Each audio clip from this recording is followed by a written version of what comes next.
extensive and inclusive voter fraud organization in the history of American politics.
Every time we vote, we're standing up side by side with the Founding Fathers, with the men of Valley Forge, with patriots and pioneers throughout our history, with all those who dedicated their lives to making this a nation of the people, by the people, and for the people.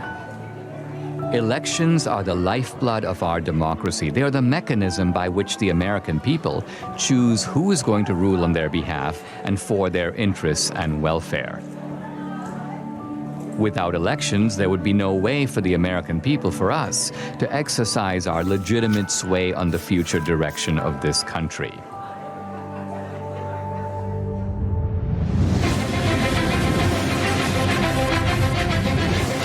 Polls now closed in half the country, and we are getting some interesting results coming in from those battleground states. If you're a Republican, you say, wow. If you're a Democrat, you say, uh-oh. You see, Donald Trump is now starting to widen his lead. President Trump now with 54% of the vote. The president right now has the lead in the Keystone State. We're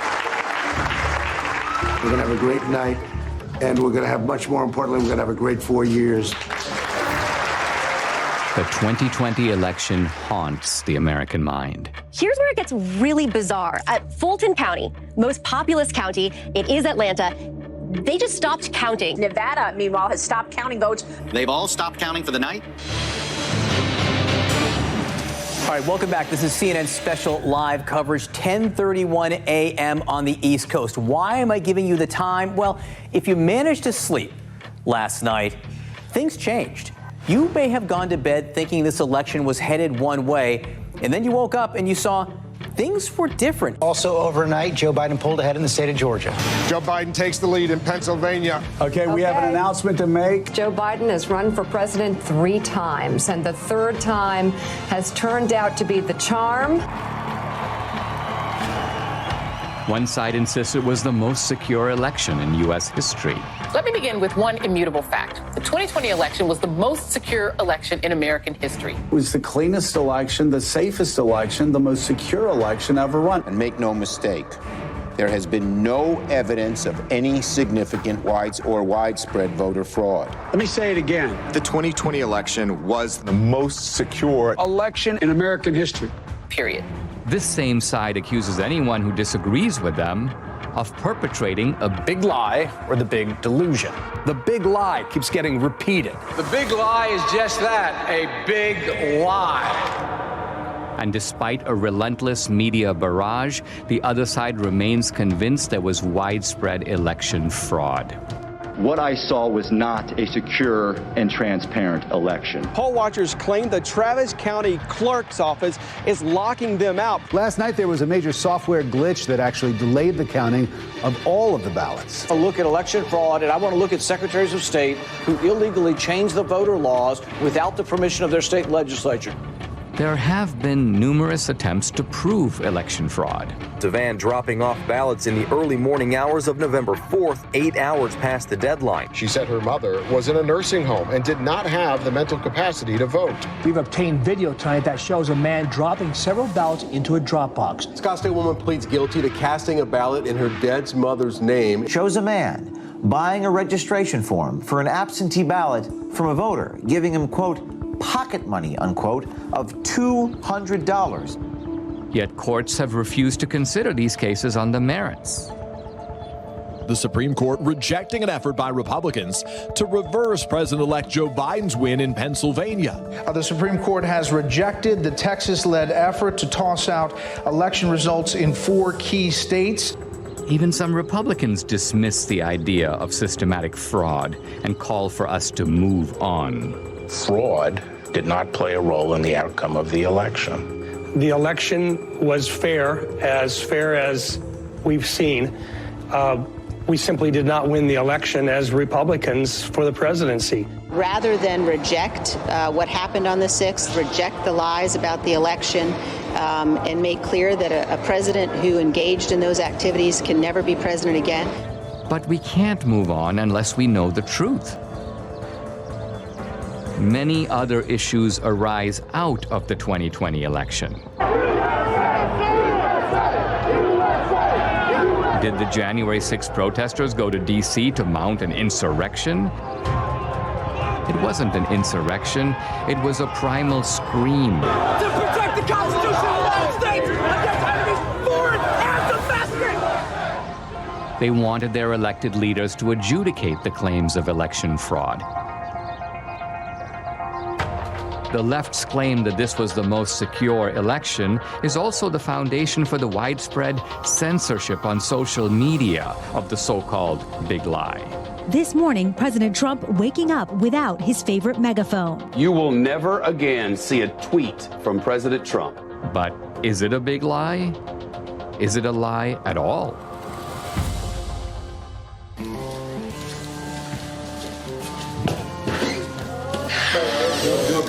Yeah. Rolling. Sound speed. All right. Everybody got me? Yep. All right. SRP. Grab that. Camera set. Ready? Set. Hey, I'm Dinesh D'Souza, and this is Season 1, Episode 1 of my new podcast.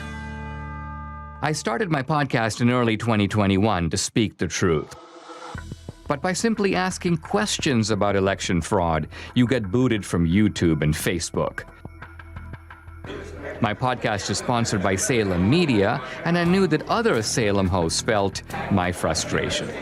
Larry Elder, Dennis Prager, Eric Metaxas, Sebastian Gorka, Charlie Kirk.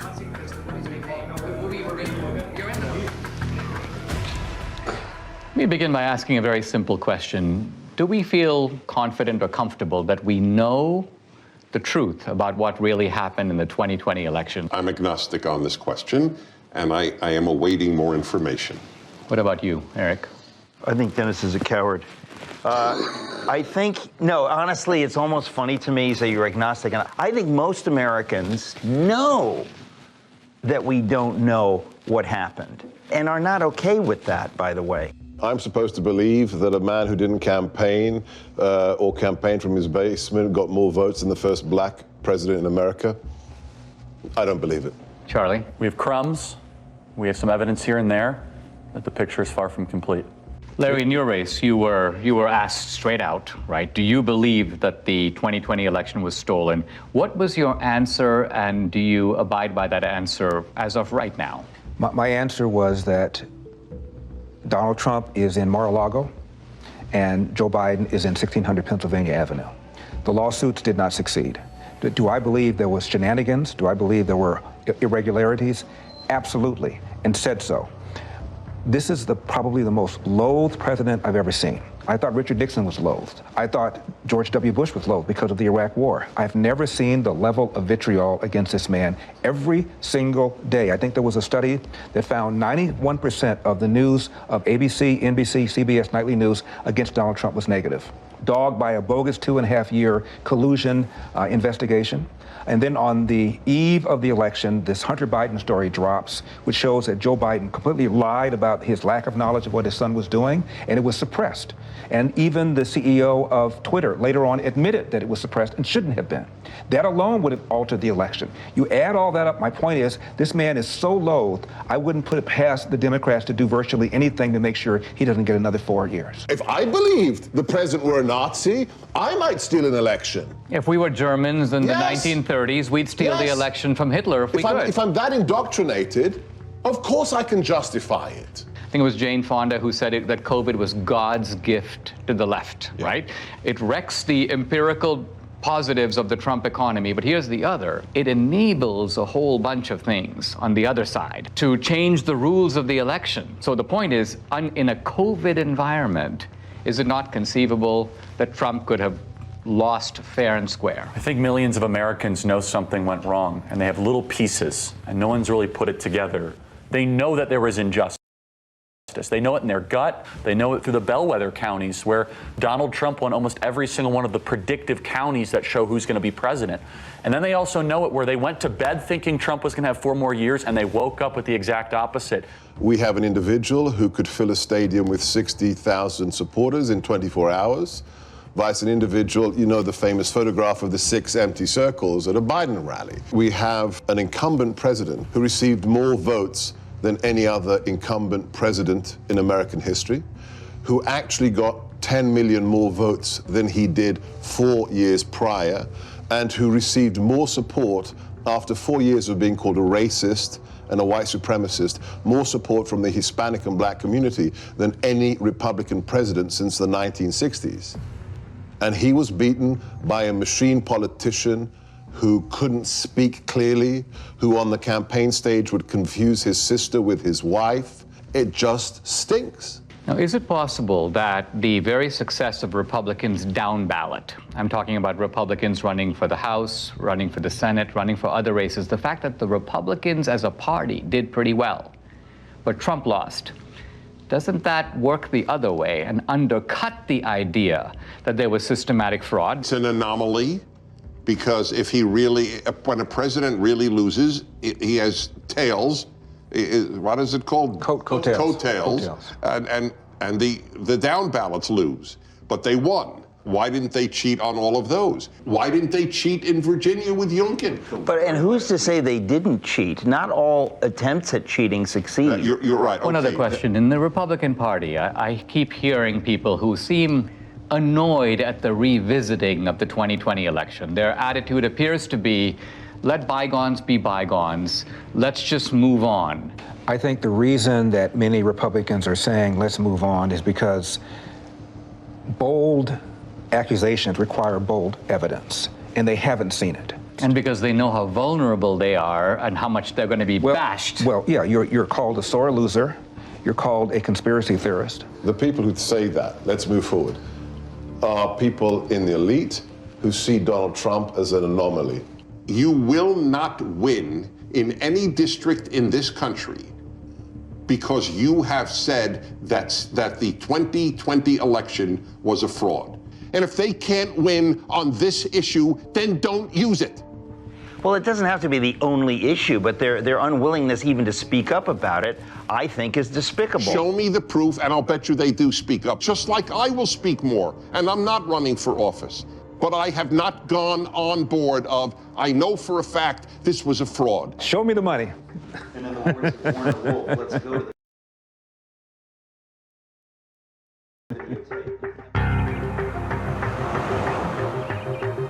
Now look, I mean, the Democrats, they have a history of voter fraud. Going back to Tammany Hall in the 19th century, we've fast forward to LBJ stealing his first race in Texas. John F. Kennedy, the allegations that he stole the presidency with voter fraud in Texas and in Illinois. They've done it before. I mean, you could have someone who has a criminal record and they're fully capable of robbing a bank, but did they rob the bank? Well, it looks like it.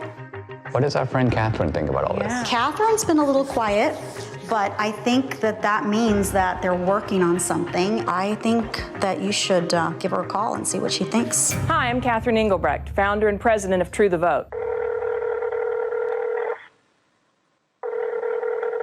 Hey, Dinesh, how are you? Hey, I'm doing fine. Hey, listen, I'm here with Debbie. Hey, Catherine. Hey, Debbie. You know how crazy it is out there. Have you guys been digging into this whole issue of voter fraud?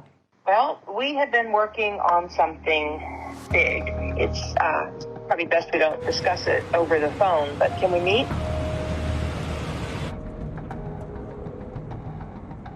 I've been working with Greg Phillips. I don't know if I've ever introduced him to you, but he has a deep background in election intelligence. He's worked projects all over the world. He's a massive 30-year experience. We decided to test a hypothesis, and we went really big. And now we have something that we think you're going to really want to see. So I'll send you the address separately.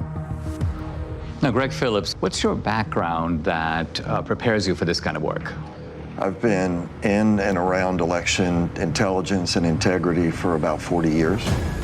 We've done investigations literally all over the world. It's a combination of data acquisition, data analysis, occasionally some in-depth data mining. Our ability to draw meaningful conclusions that link the who to the when to the where is significant in the space.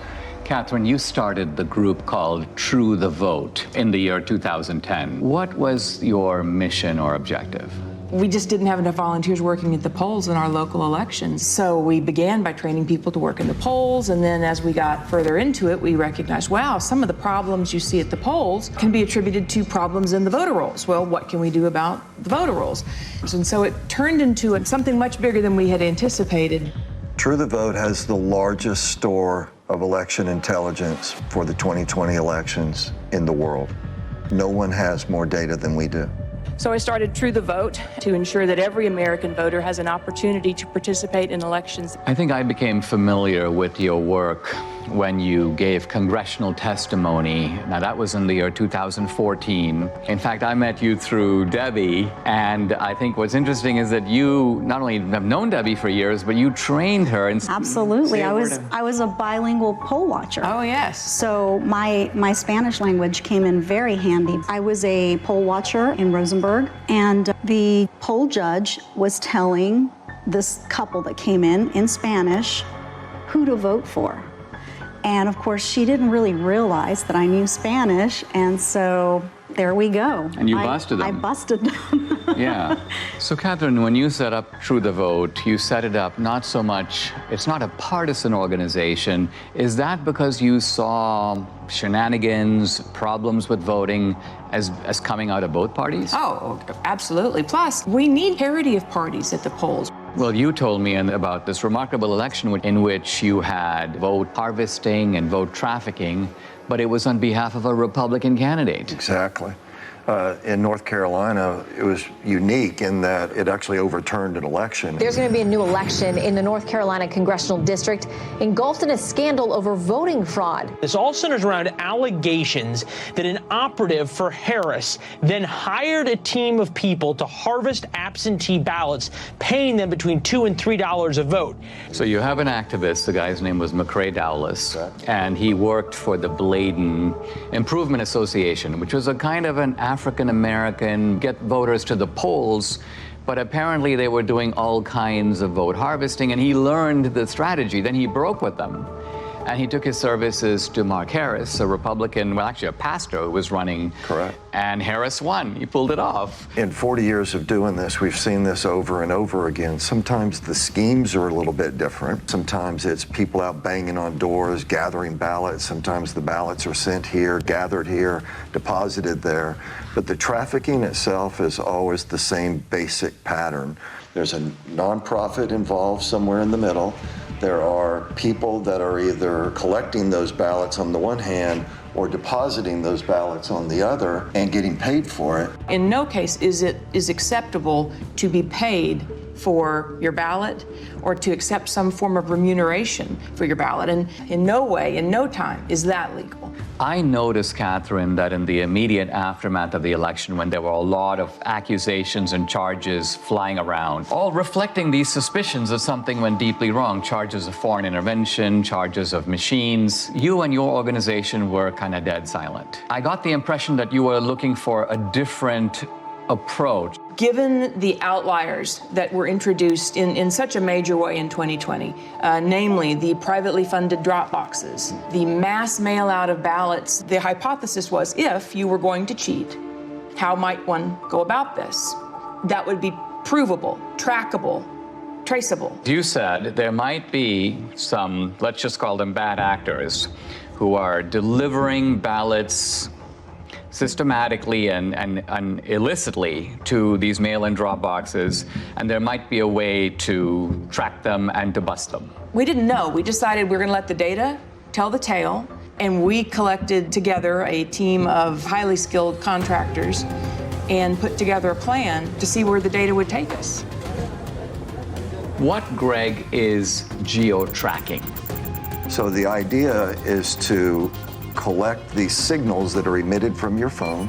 Your cell phone is delivering information to apps that are collecting that ping. So there are 4 key coordinates: the lat long, the elevation, and the time. And with that data, we can then build a pattern of life around you. So that phone's here right now. Well, where's it going to be at 5 o'clock, and where's it going to be tonight? Well, here's my cell phone. My cell phone is off. Can I be geo-tracked even with the cell phone being off? Possibly. Depending on the apps Depending that are on on the phone. apps, depending That's on what marketing companies do all day, every day. Now, this is the point. We were at the Apple store and at CVS, and on both occasions, they knew where you were evidently. Absolutely. And they were telling you about specials, they were, so people have experience of this. There's 300,000 or so apps that gather that data, and then they sell it to brokers. Isn't it also true that this geo-tracking has now become a vital tool for the military, for the intelligence agencies, and for law enforcement? Indeed, they're using it almost every day.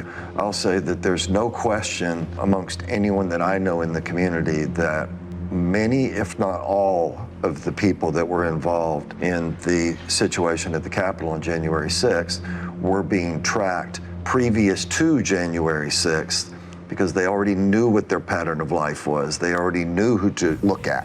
Many of the people who stormed the U.S. Capitol on January 6th left digital footprints that law enforcement has used in making arrests. You're saying they must have known about these people before, because some of those guys were arrested 1 day, 3 days, 5 days after January 6th, and that's not enough time to do the geo-tracking analysis. The very idea that you could go from the afternoon of January 6th to acquiring the data, tracking the data, unmask who actually owns that phone, which the government is required to do, and then get it to a grand jury, make an arrest in 72 hours? Impossible. It's not possible. They had to have been tracking the people in advance. But the fact of the matter is, these techniques are used every single day by law enforcement, the intelligence community, the Department of Defense. Was geo-tracking part of the way that the CIA was able to identify bin Laden? It certainly played a role. It's even more sophisticated today than it was when bin Laden was disposed of. More and more apps are participating in this program, if you will. The reliability of geo-tracking is not substantially different from the reliability of a fingerprint or the reliability of DNA. If it identifies your phone, now I could have given my phone to Debbie, but the simple truth of it is my phone was there on this particular date, and there's absolutely no question about that, right? That's correct. Now, you decided to purchase through these brokers that make this information available to companies, they make it available all kinds of places to buy data. Let's talk about the methodology. You identified data in certain places, and by and large you focused on the states where the election was decided. Tell us, what are the areas that you bought data for, and what were you looking for? And what's the time period? October 1st through the election. In Georgia, we actually bought from October 1st through January 6th after the runoff. So we went in. We decided to do the Atlanta metro area because it picks up some rural areas, it picks up some urban areas, it picks up some suburban areas. 309 drop boxes in the area. And we thought, okay, well, this is a pretty good test. We, in essence, sort of fenced around those. Geofencing. Geofencing. And then we were able to make purchase of data of people that had been near those drop boxes, but also near the organizations. Across the country, we bought 10 trillion signals. When they give you this data that you then have to go through, what does this data look like? Well, it's a massive data transfer. We have more than a petabyte of data. You're talking about transacting hundreds of terabytes, so it's a significant move of data.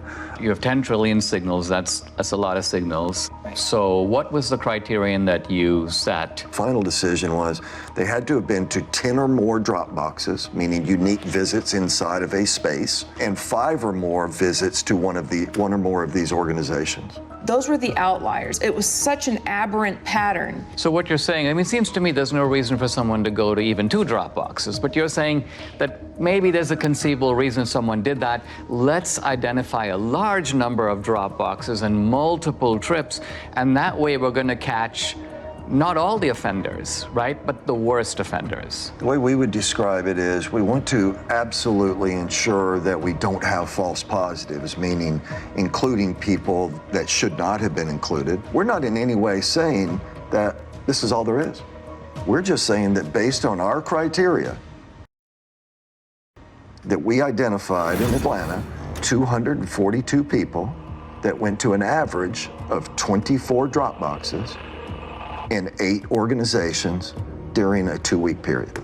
242 mules. Now let's pause for a second.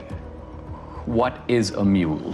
When we started the project, we had to figure out how are we going to describe the individuals and the elements involved.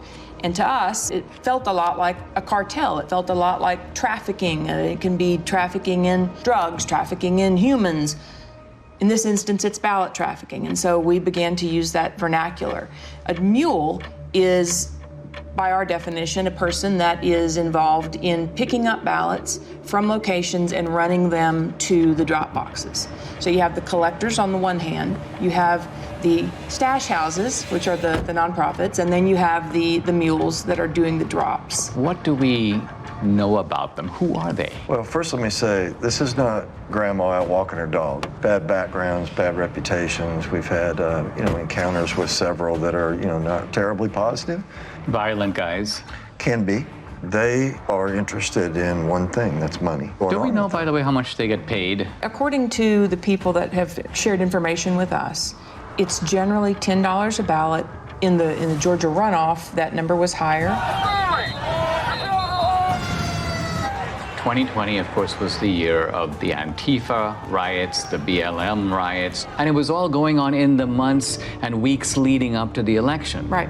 And so in the data, you have geo-tracking data of the drop boxes, but you also have data on the rioters. There were several different violent BLM Antifa riots in Atlanta. In one of them, we had 36 of our mules participate in these violent riots. There's an organization that tracks the device IDs across all violent protests around the world. We took a look at our 242 mules in Atlanta, and sure enough, dozens and dozens and dozens of our mules show up on the ACLID databases. So again, this is not grandma out walking her dog. These are, violent criminals sometimes. There's not just a criminal element, but there is an ideological element, and that there's an overlap between people. I mean, you're not going to go to an Antifa riot and find it overpopulated with patriots or Christians or Republicans. These are people on generally the far left. And turns out that these are people who also help to make up the mule population. I think that's also borne out in our target organizations themselves. They're not like Republican organizations. These right? are left-wing Democratic organizations. Yeah. Let's zoom in here. So the mule is the delivery man. The mule is the delivery woman. man. And what you're saying is they have a starting point or multiple starting points, and then they have the end point. And the end point is the drop box. That's right. Right? That's right. But you're saying that they get the ballots from somewhere. and then they go deposit them in multiple drop boxes. One of the questions that will come up in the work that we've done is, well, how do you know that this wasn't just somebody that's got a big family and they just deposited a bunch of ballots once? Or how do you know that this person didn't just work at a location that is near a drop box and so they're constantly going by a drop box? And the elements that are additive here, the going to the nonprofits, the ability to identify the pattern of approach to a drop box, and that it is going not past a drop box and on, but directly to a drop box and back to another point and then to another Dropbox, all of these things. I mean, isn't the timing significant? If some guy's going to a Dropbox at 2 a.m. in the morning, presumably he's not like out for a walk. Right. So we're going to show you a visual, a pattern of life that someone can see and look at rather than just a whole spreadsheet of numbers, being able to look at it in this manner. What you see here on the screen is a single person on a single day in Atlanta, Georgia. They went to 28 drop boxes in 5 organizations in one day. What are the orange dots? Those are drop boxes. And what is the blue tracks? That is a smoothed out pattern of life so that we could take the sort of the movement of the individual cell phone signals, marry them together into something that's visual, so that you can see movement on the individual. To get to some of these drop boxes, you had to be intentional.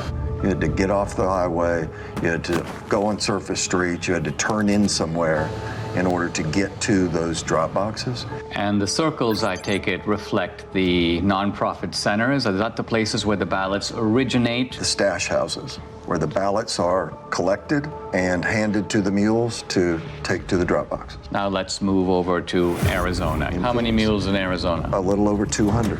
A little over 200. In Phoenix alone. The reason I think this is all very significant is because these were very close states, right? What was the margin in Georgia? 10 or 11,000, I think, in the end. In the end. And Arizona also extremely close. Yeah, very close.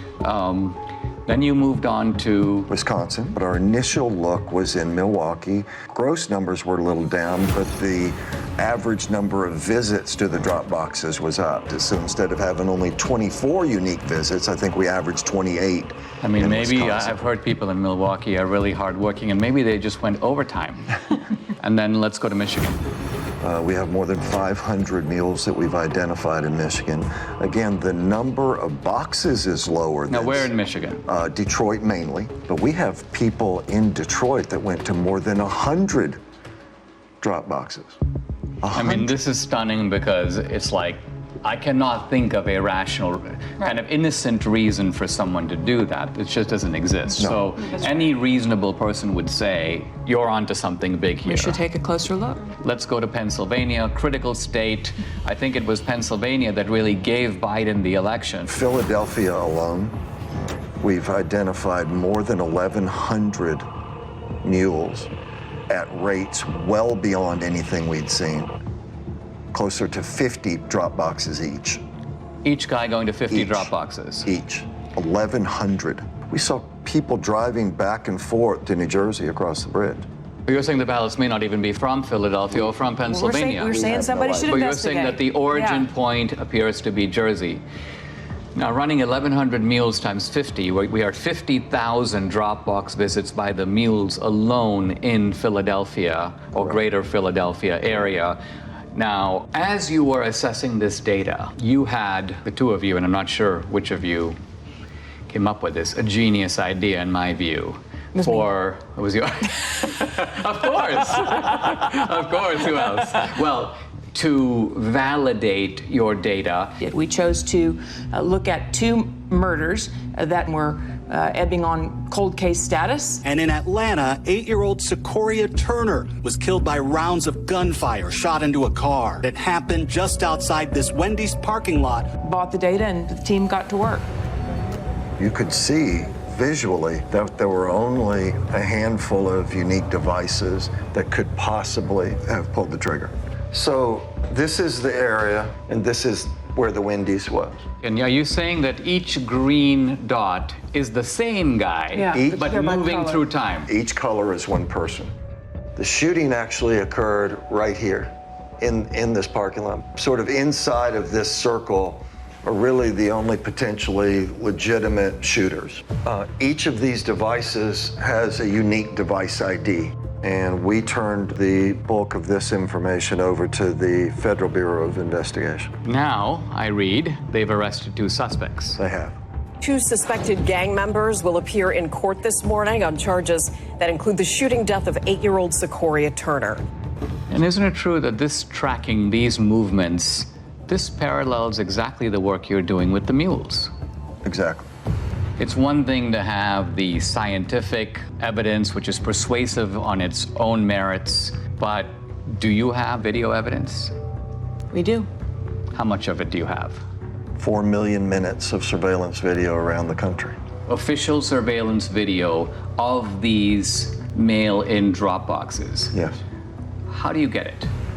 You can file for open records requests. Any citizen can do this. It was a very difficult series of steps that had to be followed to procure the actual surveillance video. Do you have video in Georgia?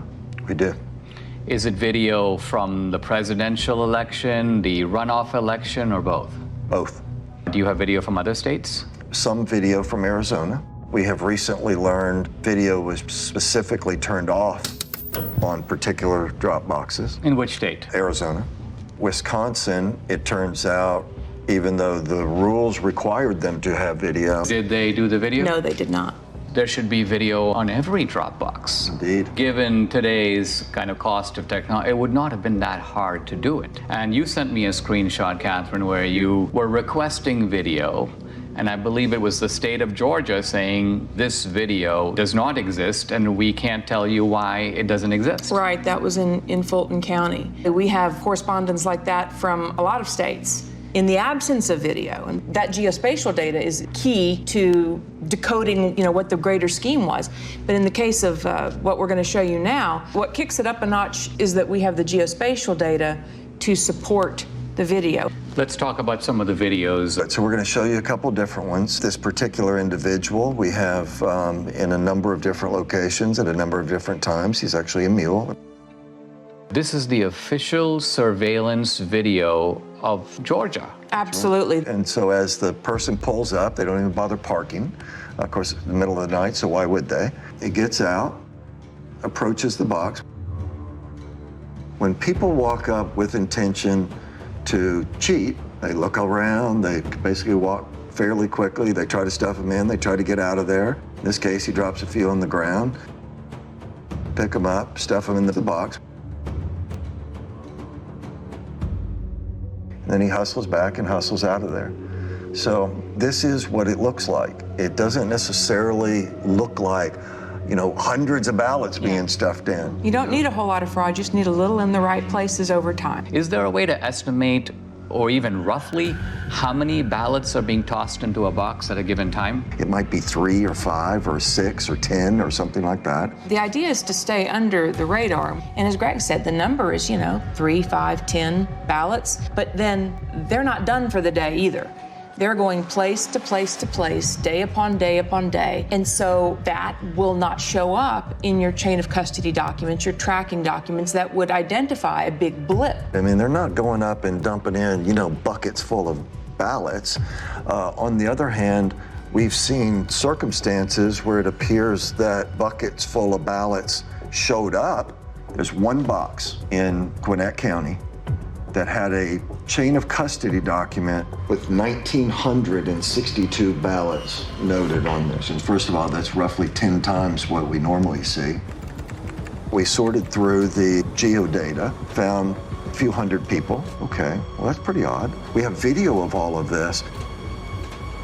And guess what it shows? 271 people approached that ballot drop box during that 25-hour period. 271. 1,962 ballots were deposited. Wow.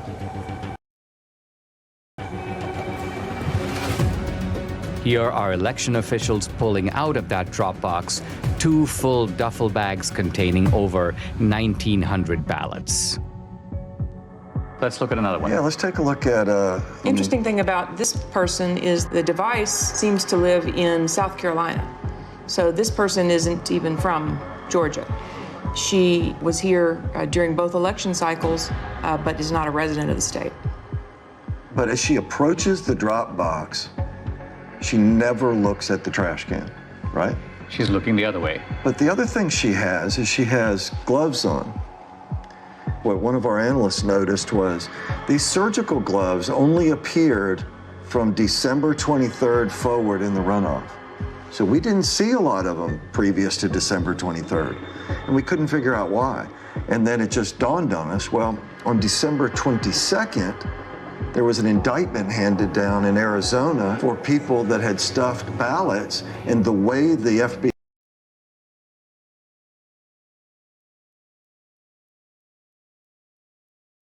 FBI nailed them was fingerprints.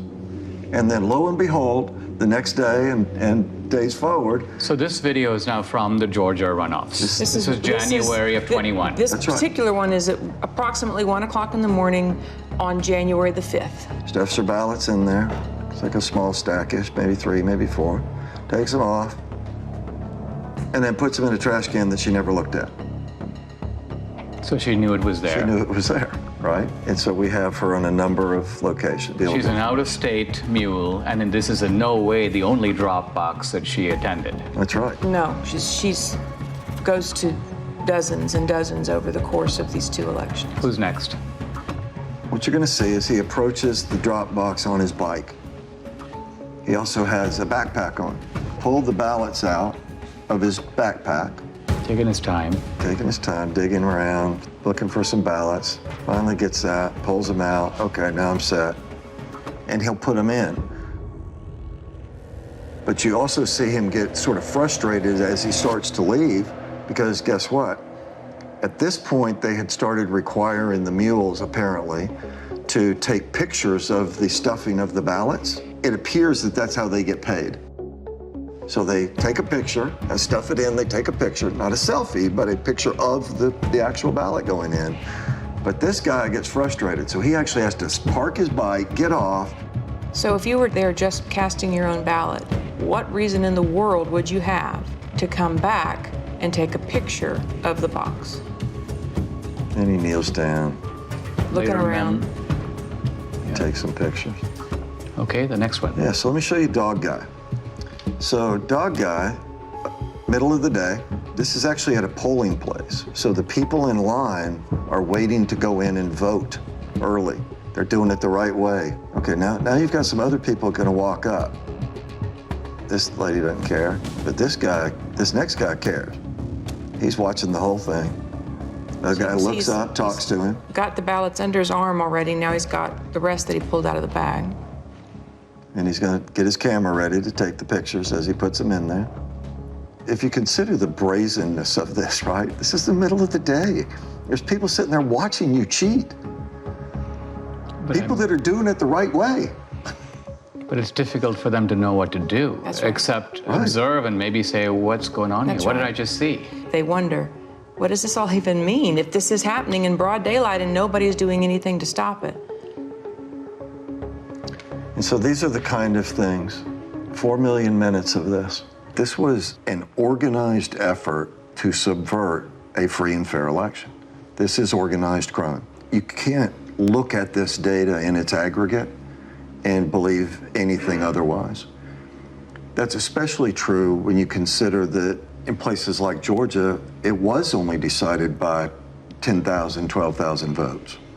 And you look at 5,000 visits just from our mules, it's not a leap to say, yes, this would have made a difference. Adding these numbers up, we have 2,000 plus mules based upon not searching these whole states. And remember, we're only talking about a small number of states. We're not talking about the whole country. We're not even talking about whole states. We're not even talking about whole states. Right, that's right.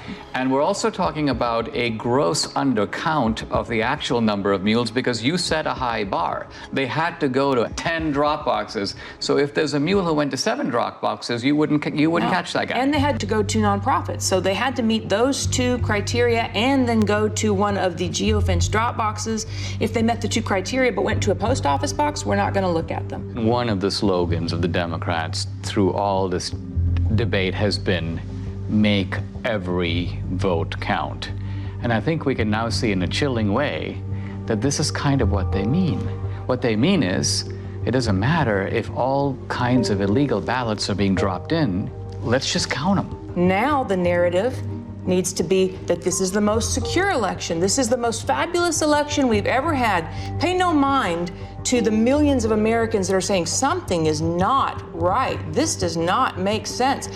Nothing to see here. Just smile and wave, boys. I mean, wouldn't it be an accurate summary to say that these voter bills that the Democrats are desperate to enact, to federalize the election, isn't it that they want to take all these special provisions that have enabled what we've described, or you've described in the 2020 election, and make it permanent?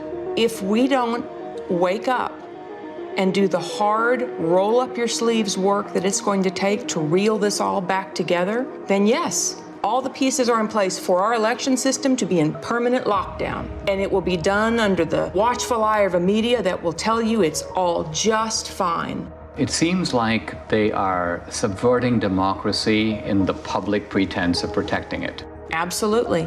And it won't stop unless we stop it. If I look across the swath of Republicans, this is not the kind of issue that they seem to be comfortable with. It's almost like they would rather endure. That's right. As I said, well, it's a gamble, right? Because the ones that are enduring are currently elected and in power. When you watch these brazen acts and nobody says a word because they're scared that they're going to be sued, because they're scared that they're going to be canceled, because they're scared that they're going to be silenced, that kind of chilling effect is exactly what they want. And as I said, on the other side of fear is freedom. If you never get past the fear, you're never free.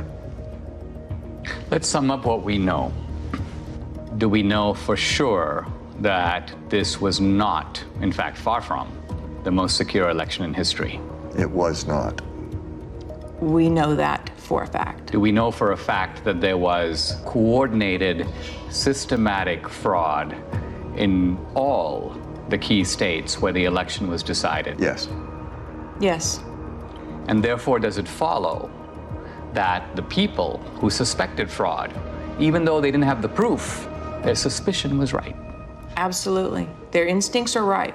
And moreover, that the states that are trying to do something about systematic fraud by restoring a modicum of, let's call it the old rules, checking your voter ID, checking signatures. You want a mail-in ballot? You know what? You got to request an absentee ballot. We're not going to send 20 million ballots out there and see what comes back.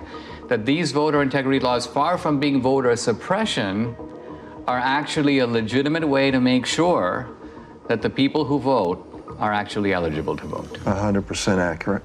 That's absolutely correct.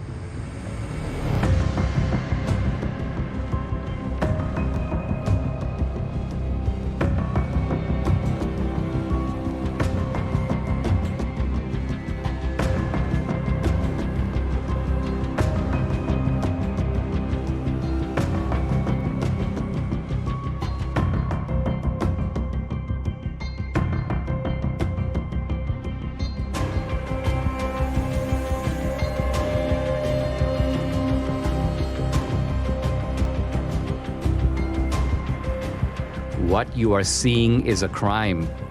These are fraudulent votes. In 2 of our 5 key states, you were allowed to give your ballot to be delivered by a family member or a caregiver. This is vote harvesting, but it's not the same as ballot trafficking. In no state in America is it legal for nonprofit organizations to collect ballots and pay mules to deliver them to mail-in drop boxes.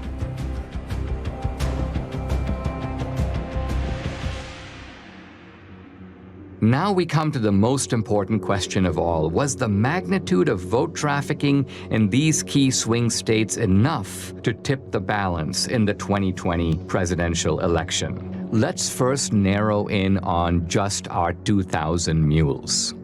Their average number of Dropbox visits, 38. Their average number of illegal ballots deposited per visit, 5. That's 380,000 illegal votes. But was this sufficient to put Biden in the White House? To answer that question, we must look at each key state. In Michigan, 500 mules, averaging 50 drop box visits and 5 illegal ballots per drop. That's 125,000 illegally trafficked votes, not quite the 154,000 vote difference between Trump and Biden. So Michigan, with its 16 electoral votes, stays in the Biden column. In Wisconsin, 100 mules, averaging 28 drop box visits and 5 illegal ballots per drop. That's 14,000 illegally trafficked votes, 6,000 votes short to give Trump the win. So using only our mules, Wisconsin's 10 electoral votes stays in the Biden camp. But now we come to Georgia. 250 mules, averaging 24 drop box visits and 5 illegal ballots per drop. That's 30,000 illegally trafficked votes, far more than the 12,000 vote difference between Trump and Biden. So Georgia, with 16 electoral votes, moves over into the Trump column. In Arizona, the numbers are roughly the same. 200 mules, averaging 20 drop box visits and 5 illegal ballots per drop. That's 20,000 illegal votes. Again, these illegal votes are substantially more than the 10,000 vote margin that gave the state's 11 electoral votes to Biden. In Philadelphia, Pennsylvania alone, 1,100 mules, averaging 50 drop box visits and 5 ballots per visit. That's 275,000 illegal votes, again comfortably exceeding the 80,000 vote margin between Trump and Biden. So Pennsylvania's 20 electoral votes goes for Trump. Shockingly, even this narrow way of looking at just our 2,000 mules in these swing states gives Trump the win, with 279 electoral votes to Biden's 259. But no one thinks that our 2,000 mules were the only mules trafficking illegal votes. To widen the search, Greg and his team lowered the criterion from 10 or more to 5 or more drop boxes. This revealed a huge upsurge in the number of mules from 2,000 to 54,000. 54,000 mules. Next, they used a very conservative estimate of just 3 ballots per drop box visit. Now, when we multiply this increased number of mules times the 5 drop box visits per mule times just 3 illegal votes per drop, we find election fraud on an astonishing scale. In Wisconsin, 83,565 illegal votes were trafficked. In Georgia, 92,670. In Pennsylvania, 209,505. In Michigan, 226,590, and in Arizona, 207,435. Using this calculus, Trump would have won all the key states. And the final electoral vote, 305 to 233. I wanted to get my Salem colleagues' take on what I'd learned here. How did you get this video? Is this all surveillance footage? Is this like official static? This is all official. Sorry, this is all acquired through open records and the way that we get it. There's 4 million minutes of video. Well, these are official footage. This is official surveillance footage. It's indisputable. It was taken by the state itself. That's the only place that the video left, came from. I think, did not anticipate that anyone would go through this video. So this is 1 o'clock in the morning. Don't we all vote at 1 o'clock in the morning? Right. This seems silly, but somebody asked me, they go, how do we know this is not normal mail? This is a ballot drop box. Right. Okay, this is not the mailbox where you write your mom. She's got gloves on. She's got gloves on.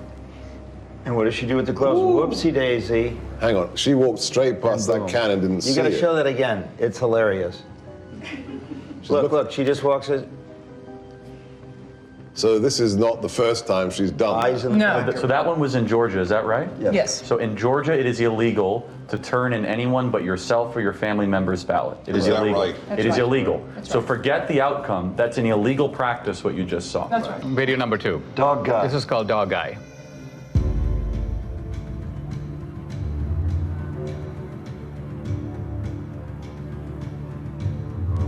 He's taking pictures. Why would you do that? So you get paid. That's business. It's business. It's What business do you as What do you usual. suspect if you had actually caught this person at that moment? Hand me those ballots, and the person did. What do you think you would see? Whose name is on it, in your opinion? Ineligible voters, people that have moved. Would you see legitimate ballots? There's an ambiguity in what you're saying. The ballot itself is legitimate. No, that right. It's not a fake know it's not piece a of paper. counterfeit. Yes, right. okay. But again, remember, when you mail in a ballot, you have a security envelope with the signature verification standard that's been all but washed away. And as soon as it's taken out of that envelope, then you have a disconnect, and the ballot is private. It's a virgin sheet of paper. The ballot is The only private. ID is on the envelope on the outside. This is an example of multiple ballots. So this not 3:57 a.m. Prime voting time. Got to beat the lines. This person comes up, Right. and what you're going to see is when you try to put too many ballots in. He needs a shoehorn. And we have lots of those where they're just jamming them in and then they fall on the ground. And when you can jam Well, I them, mean, this alone is, to say the least, suggestive. Who's voting at 3:57 a.m. with a whole bunch of ballots? And then being able to match that ping where he's standing there to the next place he goes. So and the we're next seeing place he videos goes. of one. Right. But each one of these, went to. on average, Do you have 23 video of times. the same guy going different places? Yes, right. This is their pattern of life. So in one night, this person, this mule, went across 6 counties to 27 different drop boxes, 5 different organizations. So he was getting the ballots from the organization. Correct. The Republicans had no idea this was going on during the election. Trump, to his credit, tweeted out in July, mail-in ballots are a disaster. Yep. And he was attacked so hard by Kemp and Ducey and so many. But he didn't have this information, obviously. His instinct ended up being right. This is the tip of the iceberg. You're talking about extraordinary criminal activity, but there's a ton more, you would guess, that you have not even touched. You are talking about 200,000-300,000 ballots that were just harvested in only your geolocated locations. But you are talking, what, 5% of America? Less. Less than 5%. Okay. So the case closed. Sorry, gentlemen, lady. Case closed. All right, so I do a heroic thing that not necessarily others here do. I read the New York Times every day. That's crazy. We're sorry for you. It's my martyrdom. They claim all of these places we have found maybe 4, maybe 50 phony ballots. These aren't phony ballots. Right, No okay, one's so ever, wait, this is a but very they're novel. phony, they're phony names. No. There's no name on the ballot, Dennis. Okay, let's say we got access to every single ballot thrown into the ballot boxes. Would we be able to prove this is a fraud? It's the perfect crime because it cannot be curated after it is committed, because the evidence has no connection to the person who is meant to be voting. That's the problem. As soon as it gets taken out of the envelope, the identity of the but voter we're claiming, disappears. so the vote from John Doe is from a John Doe who is dead or a John Doe who was moved. Is that correct? Or voted somewhere else.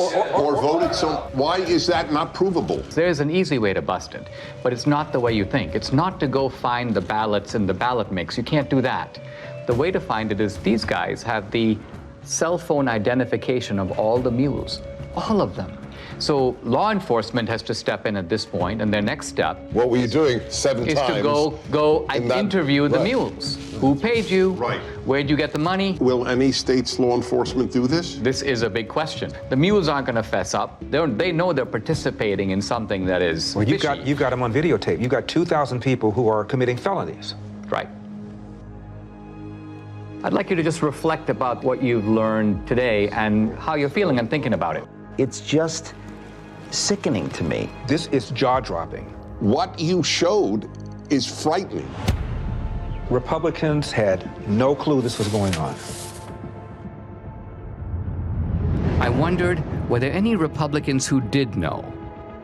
Investigative journalist Heather Mullins interviews a whistleblower hired by the National Republican Senatorial Committee. I was hired by the NRSC. My job was basically to watch the ballot boxes. And this was for the early voting in Georgia. So that started on December 14th. It ended on the 31st of December. And we would monitor that box from 8 to 8 all day long. So consequently, during those 2 weeks, I monitored those boxes indiscriminately. I would move around to the different areas in the boxes and watch them 30 minutes here, an hour there. And then I would start to see things where I'd see people walking up with backpacks, and they were unloading large numbers of pallets, stuffing them in the box. Recorded some of that and took pictures of it and dates and times and those things. I spotted plates from Texas, from Colorado, South Carolina, North Carolina, and I just thought that was odd that all these states were coming in and these people would get out, and I'd watch them get out, and then they'd go up to the ballot and stuff the ballot in the ballot box. I thought that was kind of odd. So, we took pictures of those things when we took pictures, recorded license plates and those things. And then I uploaded those photographs to a Dropbox. Then when it came to the Georgia runoff, the actual day of the election was January 5th. I was up there, it was early in the morning. Now, there were Stacey Abrams people all along the sidewalk up there. How did you know that they were Stacey Abrams people, though? Well, they had those masks on that said vote. Okay. She has one of those things they had, this was during COVID, right? And they were part of that initiative. I knew that she was part of that initiative that she had going on about get out the vote kind of thing. So it was Democratic Party and it was Abrams people that were, they were all interacting with each other.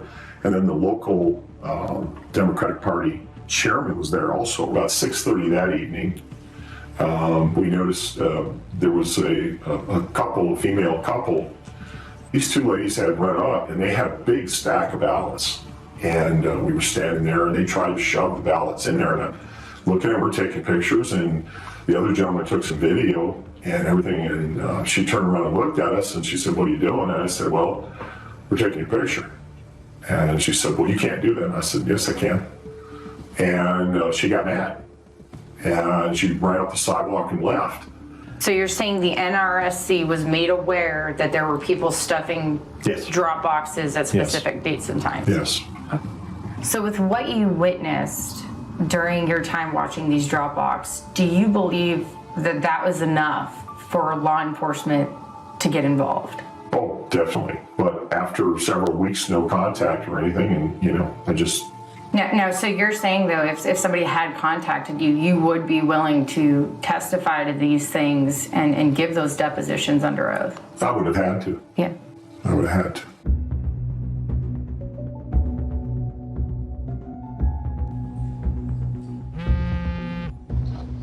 Catherine, hey. Greg just interviewed an informant in Arizona who's now cooperating with authorities. Oh, wow, okay. Check your email. Okay, awesome. I'll do it. Thanks so much. Okay, bye. Hey, honey. Yeah. Take a look at this. So this is, I remember Greg was going to interview that mule, and so we got the video. Thank you again for. I guess they're concealing her identity. So what was your job? Like, what were you doing? Receptionist. So at some point, you were asked or sort of instructed, I guess, to start receiving people's ballots. I was just instructed to go ahead and receive ballots from various people, females mostly, and on Friday they would come and pick up payment. I assumed it was payments for what they were doing. So they would, during the week, they would bring them in at various times, and then you would pay them like all on a Friday. Is that kind of how it went? Yes. Interesting. And then I would get a call to find out how many ballots were brought in and if they were already pre-filled out first. And she would come to the office, look at them, and then before she left, she would either take them herself, but other times she would ask me if I could drop them off at the library. So what was the instruction? Just to drop them off. In the drop box? The drop box, the early ballots. Can you give me an idea of how many you personally put in the box? Hundreds? Could have been, yes. And was there a reason she wanted you to go to that drop box as opposed to maybe City Hall or something? There's no cameras. There's no cameras there. And she would want me to take it in the evening when it was dark also. Do you think this is widespread in Yuma County or elsewhere? I would say it is. So do you think that people you know in San Luis, they believe that their vote matters? I don't even think they know the meaning of what voting is. Do you personally think that the elections in San Luis are free and fair? No. They're fixed. They've been fixed.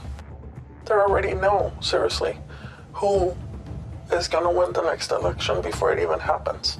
How do you think this affects the community, especially the Hispanic community, because it seems like they're preying on minorities? They're an easy target because most of the Hispanics that live in the town are not well educated as far as the law.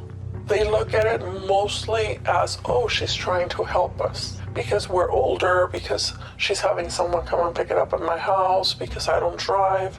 Most of them, maybe, I would say honestly, 90% of the elderlies that live in San Luis don't drive or have relatives that are willing to drive them to do this, to go to the voting polls. Back when I first moved into the city of San Luis, I did have somebody come and knock on my door and ask for my ballot. And it was somebody I knew and that I had known for many years since I was a child. And up to this day, that person does not talk to me because I said there was no way I was giving them my ballot. What a brave woman to do this. Totally. I call it the Mexican mafia, seriously, because they work like that. It seems like we need to do a better job of maybe educating folks or helping people understand that this stuff's not okay. I offered a long time ago, but again, they told me, oh, don't do it because you're going to end up in the trash can in pieces. What do you think it's going to take to get this trafficking to stop? For people to get caught and pay the price. Wow. Unbelievable. We know that the Mules got their stashes of ballots from these activist organizations. But where did the activist organizations get the ballots from? Hans von Spakovsky is a former member of the Federal Election Commission, a senior fellow at the Heritage Foundation, and co-author of the book Our Broken Elections. I will say election fraud is bipartisan, but most of the cases I see are, unfortunately, the Democratic Party.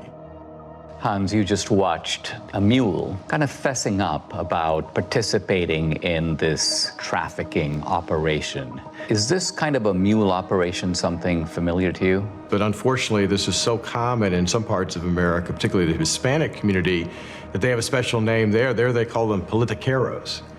And these are individuals who are paid by campaigns or political parties to go into neighborhoods and collect absentee ballots to pressure and coerce voters. People who observe election fraud have commented that absentee ballot fraud or mail ballot fraud is the easiest and the most common type of election fraud.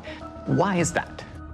Well, because they're the only kind of ballot that is voted outside the supervision of election officials and outside the observation of poll watchers. Transparency, as you know, is very important in the election process, and there's no one there at a voter's home to observe what's happening. Also, remember, when you're in a polling place, you fill out your ballot and you then deposit it directly into the ballot box. That obviously is not what happens with absentee ballots. There are some states, I believe about half of them, about 27 states, that allow voter harvesting. And by voter harvesting, what we mean is that you are allowed to give your ballot to someone else and ask them to deliver it. Now, are there any states in which you're allowed to pay mules to deliver ballots to drop boxes? No, you're not supposed to be doing that. And allowing vote trafficking to begin with is a huge mistake because you're giving third-party strangers, candidates, campaign staffers, party activists, all people who have a stake in the outcome of the election, you're giving them the ability to handle something very valuable, a ballot. Voter fraud is almost incalculably rare in the United States. Does it ever happen? Okay, occasionally it does happen, but it doesn't happen on a national scale. Doesn't affect the outcome. It would affect the outcome. I read these days constantly that election fraud, well, it could occur, but those cases are extremely rare. They're so episodic, they don't have the ability to tip an election. Is that true? Fraud happens often enough that elections get overturned. I mean, just go back 3 years to 2018 and a congressional race was overturned. I can cite to you another case in Mississippi. It was just overturned by a court because of fraud. Same thing in Florida. But look, that's just the tip of the iceberg. Now, we've shown that you've got these mules who are picking up these ballots at various vote stash houses. Hans, where do these organizations get ballots? Well, to quote Shakespeare, let me count the ways. You know, everything from filling out absentee ballot request forms for voters, but having the ballots sent to them, to actually going to the voters and obtaining the ballots from them, to stealing them out of mailboxes, to actually using high-quality photocopy machines to make their own ballots. Look, these cases unfortunately go on all the time. You can go to 2018, which wasn't that long ago, in North Carolina. Leslie McCrae Dowless is accused of mishandling absentee ballots in North Carolina's 9th District. Dowless would frequently obtain this report from the Board of Elections looking for the date an absentee ballot was mailed and if it had been returned. Ginger Eason, who first told me she was hired to pick up ballots, and Kelly Hendricks, who testified she did the same thing. What would you do with the ballots after you picked them up? Take them straight to the office in Dublin and hand them over to McCrae. And I don't know what happened to him after that. I know there was stacks of them on his desk. There was testimony in the case that his staffers were falsely signing as witnesses on those absentee ballots. Because he had done this before, he actually apparently had signatures of voters from prior elections in his offices. Voter rolls are in notoriously bad shape. States do a very bad job of taking people off who are no longer eligible because they've died or moved away. And it's very easy to get hold of a state's voter registration list. So, you know, if somebody's on the list and they haven't voted in 10 years, you're probably pretty safe in trying to cast a ballot on their behalf. Remember, in states that made the mistake of simply mailing out a absentee ballot to every single registered voter, well, if you're a fraudster and you get hold of that absentee ballot, you've got 90% of the information you need to fill it out because the name's going to be on the outer envelope and their registered address. Let's follow the track of these mail-out ballots, right? Let's just say you got students on a campus, they've voted, but then they graduate, and obviously they move to a different state. If they're on the voter rolls, is it not a fact that mail ballots will be arriving in the dorms and and so presumably they're not going to be that hard to scoop up if somebody knows where to look for them? No, that's exactly right. And you know, I work in the District of Columbia. They mailed out absentee ballots to all of their registered voters, and I can't tell you how many phone calls I got from people that I know saying that not only had their ballot arrived in the mail, but 5, 6, 7 ballots all coming into their apartment for people who used to live there. Now, a former Supreme Court justice in Wisconsin named Gableman has done a preliminary report. He talks about the fact that there are approximately 90,000 people in Wisconsin who are in resident care facilities or nursing homes. So she's basically not capable any longer of even remaining awake for more than a few minutes. And so are you surprised that she voted in February 2021? Absolutely. But I was surprised to hear that she voted in the last presidential election. Much to my surprise, she had voted for the last, off and on for the last 10 years. I guess in my mind, I thought if you put your parent into a facility because they were incapacitated, they would not even be offered the vote. They make you vote. They make you vote here? And So how do they make you Because vote? I didn't want to vote, and they told me I had to. That is a real problem. Clearly it was a problem in Wisconsin 2020, but unfortunately that's a perennial problem in other states too. What happens is you have staff in those nursing homes. Sometimes they are activists politically. They get these individuals registered to vote, or if they're already registered to vote, they will request absentee ballots in their name, sometimes forging their signatures, and then filling out the ballots for them. Just prior to the 2020 election, the state of Texas indicted a social worker in a home for young people who were basically mentally incompetent. She had sent in over 100 voter registrations for these individuals who were not legally competent to vote. What about homeless shelters? Look, if a homeless individual is mentally capable, they ought to be able to vote. And if the only place they can list as a registered address is a homeless shelter, that's fine. But the problem there is that it's very easy, I think, for them to be intimidated and coerced. In Chicago, the largest election fraud case the U.S. Justice Department ever prosecuted, they were paying homeless individuals to cast ballots the way they wanted them to cast ballots. What made you want to do this? What made you want to get involved? Well, I knew election stuff was supposed to be something good to do, and then plus I needed a little extra money to get Christmas for my son. So that's why, the main reason I did that. Who do these fraudsters pick on? They pick on the most vulnerable in our society. They go into poor neighborhoods. They pick on the elderly. They pick on people for whom English is not their first language. When we're trying to stop election fraud, we're actually trying to protect, I'd say, the most vulnerable people in our society.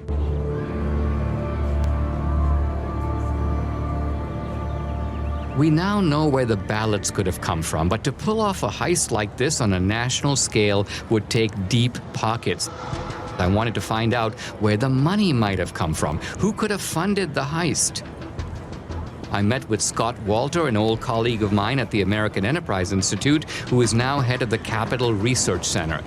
This is an organization that has produced multiple reports on the funding of elections. People think of three rivers of money, really, that empty into the gulf of elections. The hard dollars to write a check to a candidate. The second, you hear soft money or dark money. And then there's a third river that people tend to neglect, but Capital Research Center has studied intently, and that is the 501c3 nonprofit money, the kind of charity that you get to take a tax deduction for. That river is enormous. In the 2018 cycle, about $21 billion. Now, what do the IRS regulations say about the involvement of these nonprofits? By law, these nonprofit charities are forbidden to directly intervene in elections in any way or to help a particular party or candidate. The IRS is emphatic that you cannot intend or even have the effect of helping one party or candidate over the other.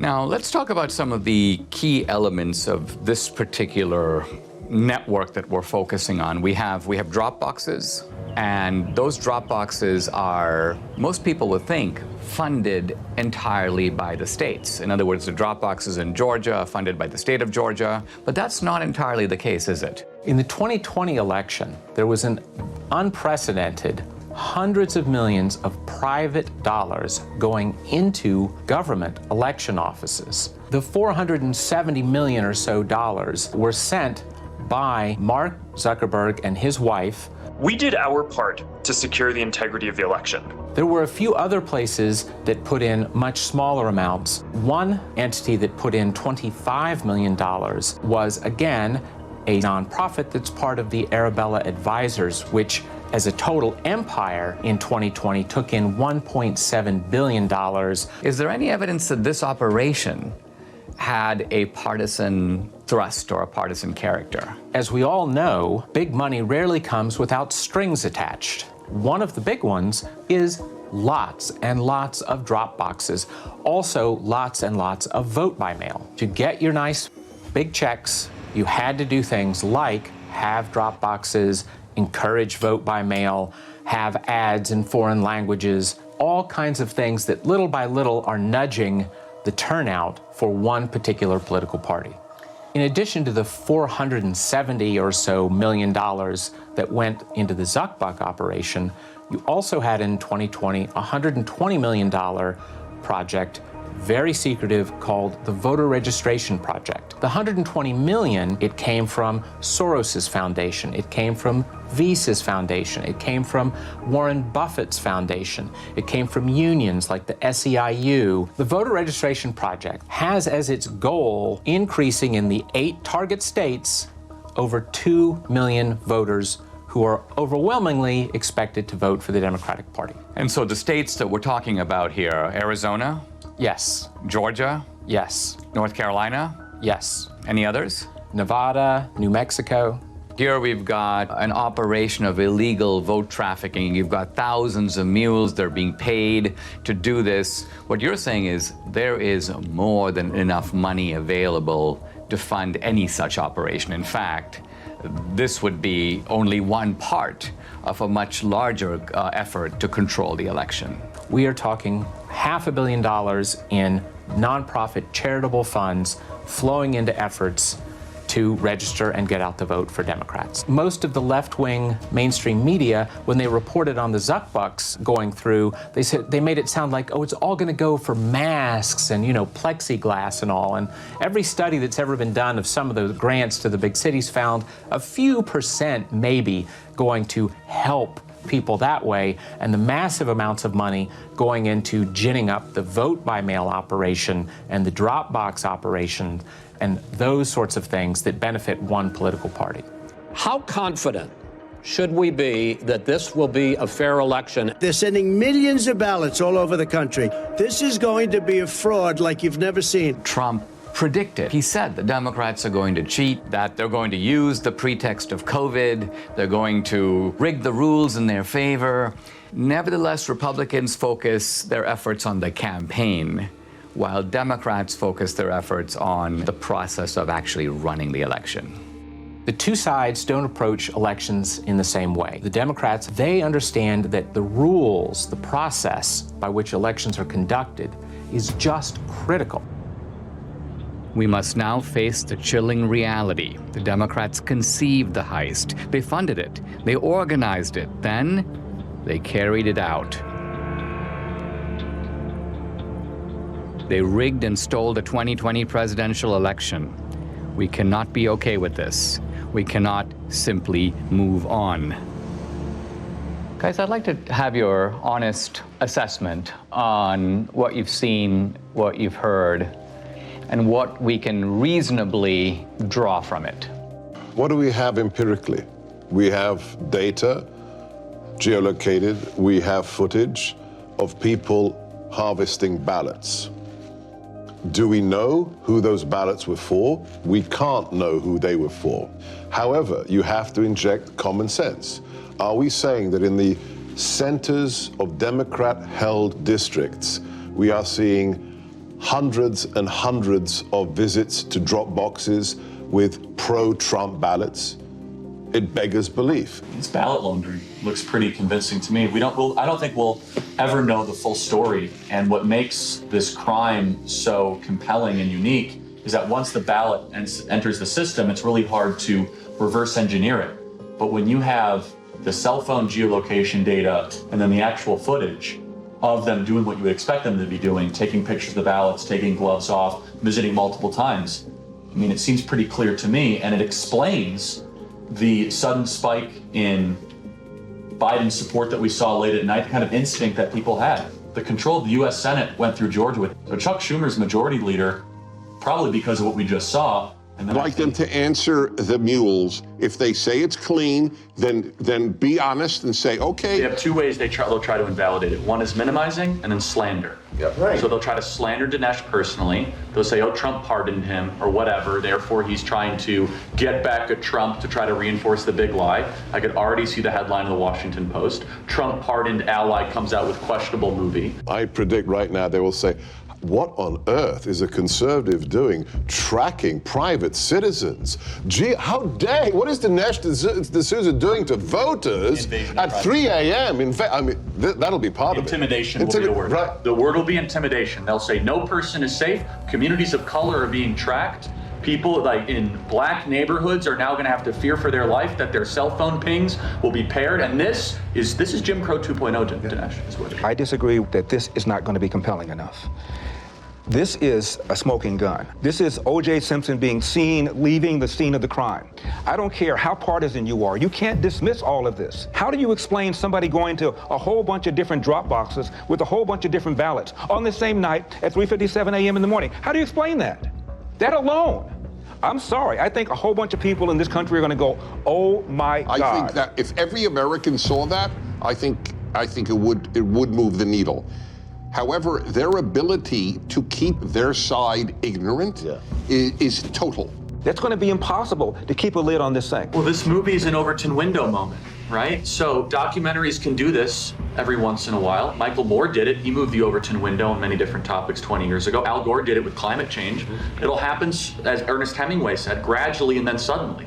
Because it's not just how many people are going to watch this film, it's who's going to watch it. It's going to be lawmakers. It's going to be people that work for the Bureau. It's going to be someone somewhere with a conscience that has power and to say, this is a problem. It can't be dismissed. It can't be dismissed. They have ruined Election Day in the United States of America. That's provable. And that's enough for me to fight the left with every fiber in my body.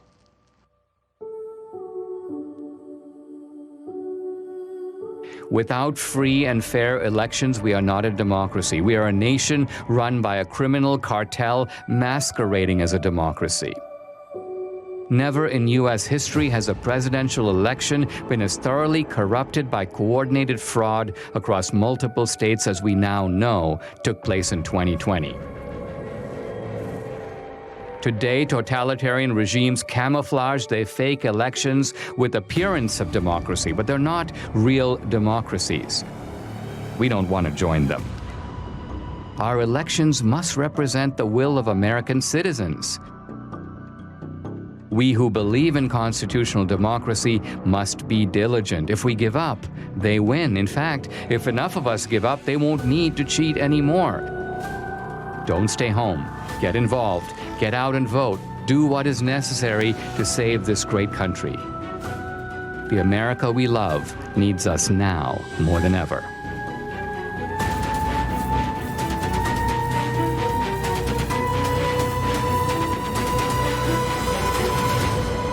I think the most extensive and inclusive voter fraud organization in the history of American politics.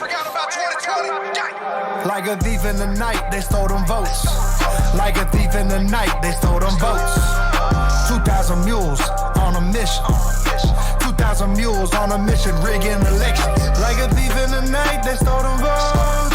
Like a thief in the night, they stole them votes. 2,000 mules on a mission. 2,000 mules on a mission. I love that song. The movie, wow, oh my goodness. Well, that was amazing. Did you guys have fun? I can't tell if this is a happy moment or this is a horror film, but I want to invite to the stage to begin our Q&A. So, Dinesh, why don't you come on up here so we can get started? Do you want to take a seat? There are mics on all the chairs. Guys, before we start the Q&A, I just want to pay tribute to our film team. We have a small core team that puts these movies together. And, well, we just have two key figures of that team here. I don't do these things by myself. I'm the front man, I sometimes say. But this is a movie that is written and directed, not by me alone, but also my wife, Debbie, and my partner and best friend, Bruce Schooley. So Bruce and Debbie, if you don't mind, come on up and just take a bow and wave. Organized crime, true the vote, got that evidence. 242 mules and ACL still in hellish. These guys don't get the recognition. Debbie's not just a singer, she's involved in every aspect. And of course, and she says that from her old days when she was a kid, she always wanted to be a Venezuelan soap opera actress. This is about the closest she's going to come to doing that. All right, I'm going to call up Catherine Engelbrecht, Greg Phillips, and Eric Metaxas, and we're going to begin about 40 minutes or so of Q&A, and Danielle will moderate, and so let's get it going. Make sure to leave some questions, guys. Comment if you have any questions you would like the people up here to answer. Definitely write them. They're actually going to come up on the screen, and so I'll be able to see you guys. I'll be able to see your questions. So please start getting started on writing those. I think I'm going to start with, well, this one in the audience is saying, should I write a question? I'm like, but you're here. I guess you could raise your hand. Okay, we're going to start with Matthew Culver. Matthew Culver, they're going to bring you onto the screen so you can ask your question. Matthew Culver, I hope you haven't logged off on us, because if so, I'm going to have to go to the next person. Matthew Culver, are you in the room? No? He's right All ahead. right, No, I'm on the screen. Oh, you're here. Okay, good, because I was about to move on. Please ask your question, Matthew. Well, actually, I think a lot of my questions have been answered. I mean, I just knew something just didn't seem right. You know, it was the same as everybody else in America. We went to bed thinking Trump won and woke up in the morning, and then we see all those charts where it just showed Biden going straight up, and something fishy. And this answered those questions. Why did it seem so fishy? Because it was. So I guess that's more of a statement than a question. Thank you, Matthew, for your comment to our 80,000 listeners. You are correct, Matthew. Thank you. Okay, we're going to go on to Mark Hefner. Can we pull him onto the screen? He's RM20, if that helps with our technology here. RM20. Mark, there you are. I want to thank you for all of your work, very revealing, and just phenomenal what the information that you shared.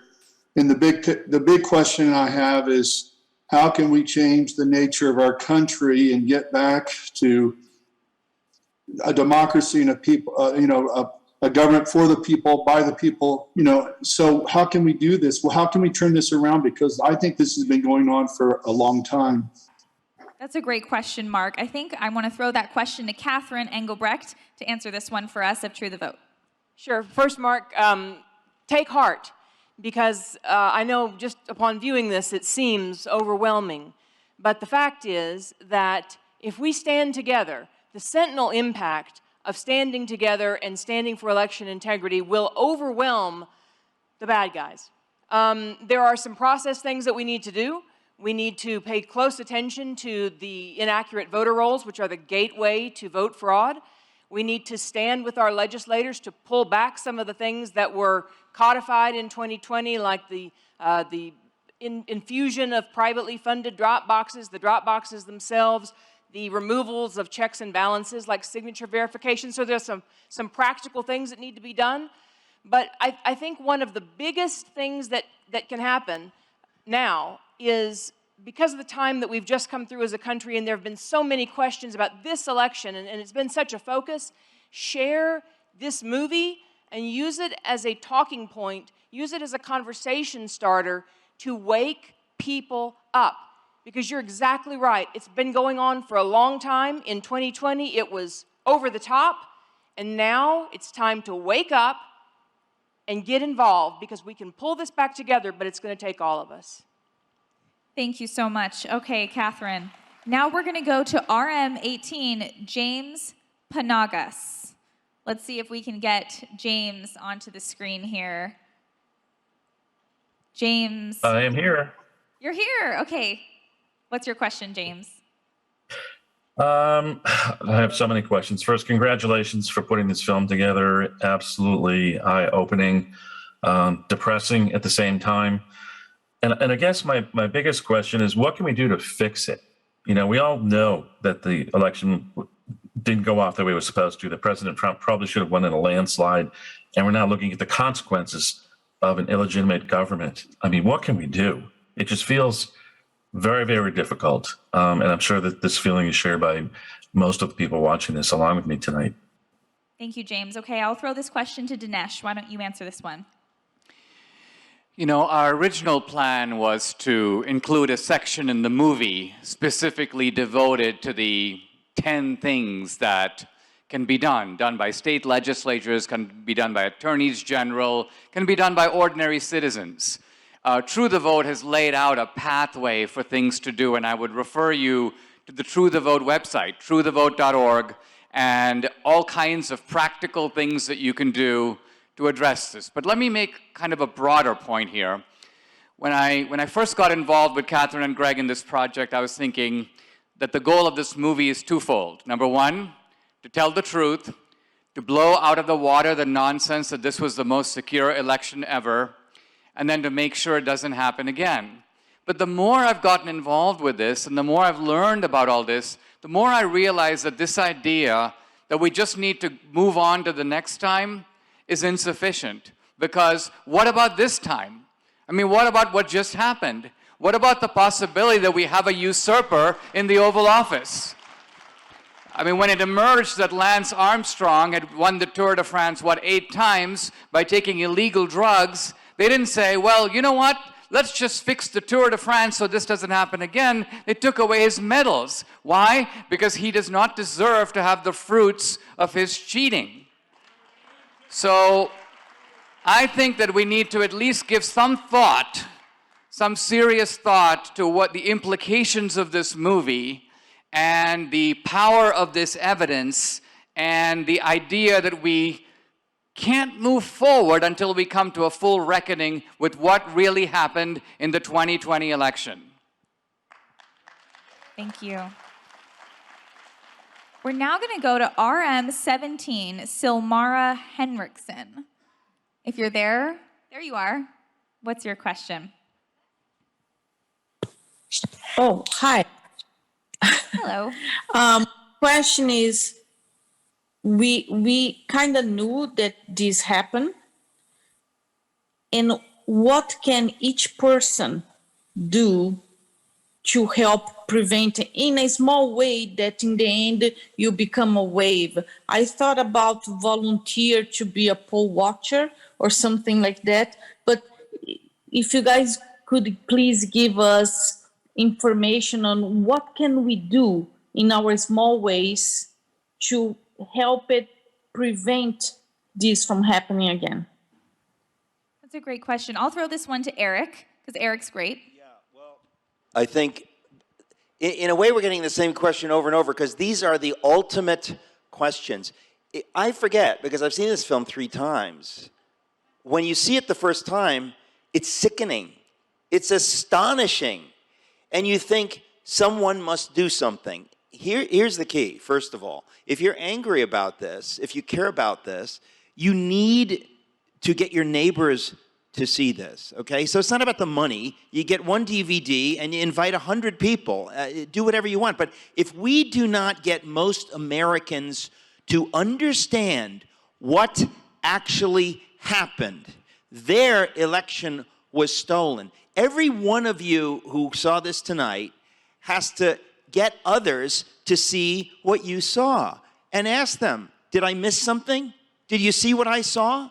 Is there any possibility that this is nonsense? It's obvious that there's not nonsense. But if you do not have enough people aware, if you do not get people in America talking about this at the water coolers, if you don't get people all across this country furious that something like this could happen in the greatest country in the history of the world, then you become part of the problem. Every one of you has a job to do to get this out, and then God will take care of the rest. That's my feeling. I want to toss this to Catherine too, but before that, I want to say that this movie is the first movie that we've released in an age of censorship. There is a supreme effort to block this message. And the censorship is bad on some of the other topics. There's censorship on the trans issue, on climate change, on COVID, but nowhere is the censorship more intense than on the issue of election fraud. So this movie is on the verge of breaking out into the mainstream culture in which the left cannot stop it. So you need to help us to get it out there in such a way that they can't stop it, that they sort of gaze helplessly. Their objections are stupid.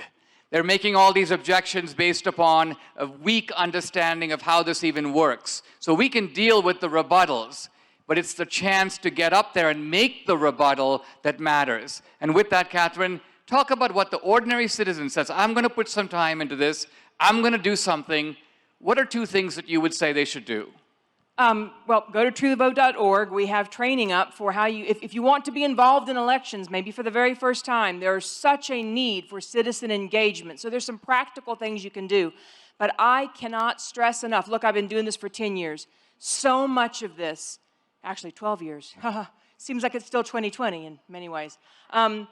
So much of this is what happens in your own mind. If you think you're defeated, then we're defeated. But if you look at this and you say, not on my watch. I'm not going to be complicit. It happened. It will never happen again. There are so many things that you can do, and speaking out is a huge step in the right direction. Showing this movie, talking about it, and then engaging. We can change this. We can change all of this for the better, but it won't happen if we just watch the movie and say, I hope someone else fixes it. Again, for 12 years, I can tell you, no one's going to fix it. It's the American people that have to stand up. Thank you. I want to make sure we get in another question, and I see someone on the screen. I see RM12, Paulette in Boston. So let's get Paulette onto the screen. I see she has her hand raised. Okay, well, if that takes a second to get her on the screen, why don't we call on someone in the audience? The man in the blue sweater in the corner. McNeely. Scott McNeely, a former CEO in the Silicon Valley, and now I run a .org, a 501(c). I know the transparency issues. Our donors are all aware of what we do, how we do it. I think you guys need to publish the list of all of the stash houses, the 501(c)s, and publish the names of all of the donors to those people and let the whole world see who was, because they are the middlemen. They are there, and you may have legal issues or some other liability issues, but I sure as heck would like to know who's running 501(c)s doing that kind of bullshit. Thank you. Why don't we throw this question to Greg, who can talk a little bit about these organizations. Yeah, you know, you sort of read our mind. I mean, there's no question that you know, that we've been making plans. The reality of all of this is, of course, as you mentioned, you know, there's lawyers and everybody else breathing down our neck. Fox's lawyers are you know, keeping it off Fox, and there's just say that again. Fox's lawyers are keeping it off of Fox. Fox News. Period. And so what we've decided to do at the end of this movie, if you get opportunity to watch it again, you can download it. You can Salem Now. And on Rumble, and at the end of the movie, it'll cut to the True the Vote logo. Then it will go to a QR code. So just a little hat tip to our 80,000 friends here. Under that QR code is a short video that Catherine and I did to explain exactly what we're about to do. We call it the ripcord. We're going to publish every single finding that we have, yes. Every single minute of video, every single conclusion, everything we have, we're going to publish. And as you said, pull the ripcord. Let's go. Let's do this. Let's fight. Thanks, Greg. I saw a question pop up on the screen that I thought was interesting. It was about our elected people who are not willing to join in the fight. So why don't we go to you, Dinesh? What do you suggest? Do we kind of keep our eye on these people? We see their true colors. What do we do about this?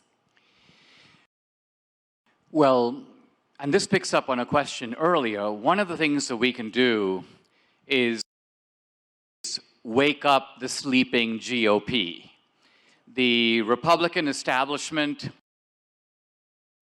has done nothing significant in this area.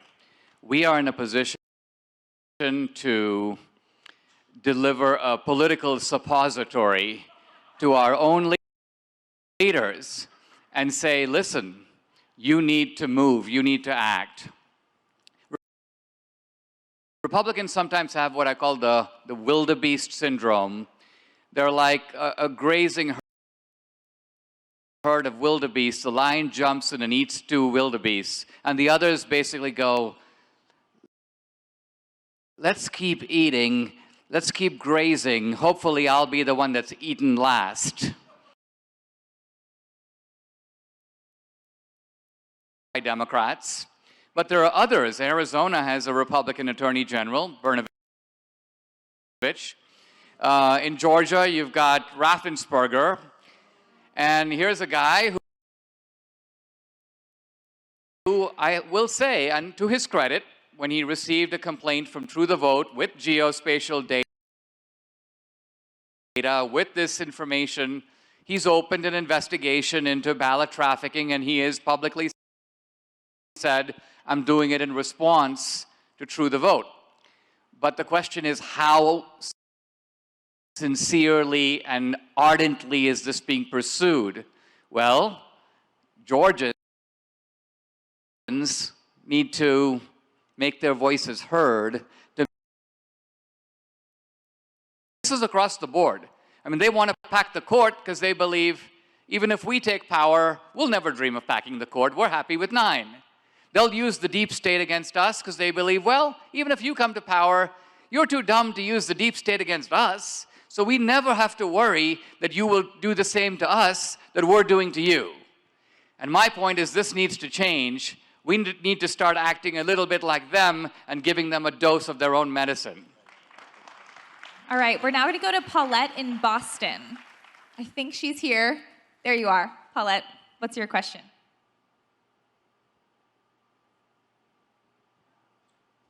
We can't hear you. Are you muted? Sorry, everyone. 80,000 people are waiting. Okay. No Can you hear me now? Yes, we can hear you. Hi. Hello. So I just have to say that none of what I watched tonight was actually a surprise to me. I was one of those people that was absolutely obsessed with finding out what happened in these elections, and I watched every single hearing from all of these counties, from Arizona to Pennsylvania to Wisconsin. And I just wish that other people would just get involved and find out the truth of what's going on in this country.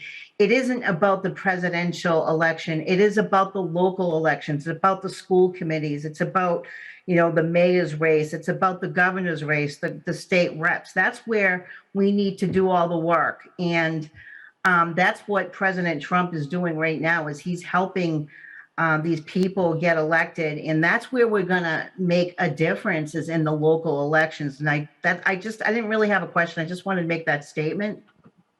Thanks, Paulette. Well, why don't we actually throw this to Eric? I feel like Eric can have some good thoughts on people getting involved locally and why you should do that.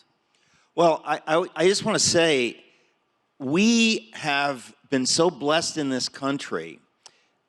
This is the horror of being blessed, is you get spoiled.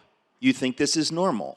My parents came from war-torn Europe. My mother came from East Germany. My father came from Greece, where the communists tried to take over. They raised me to know that what we have in this country is not normal. This is a blessed country beyond anything most people in the world could ever dream about.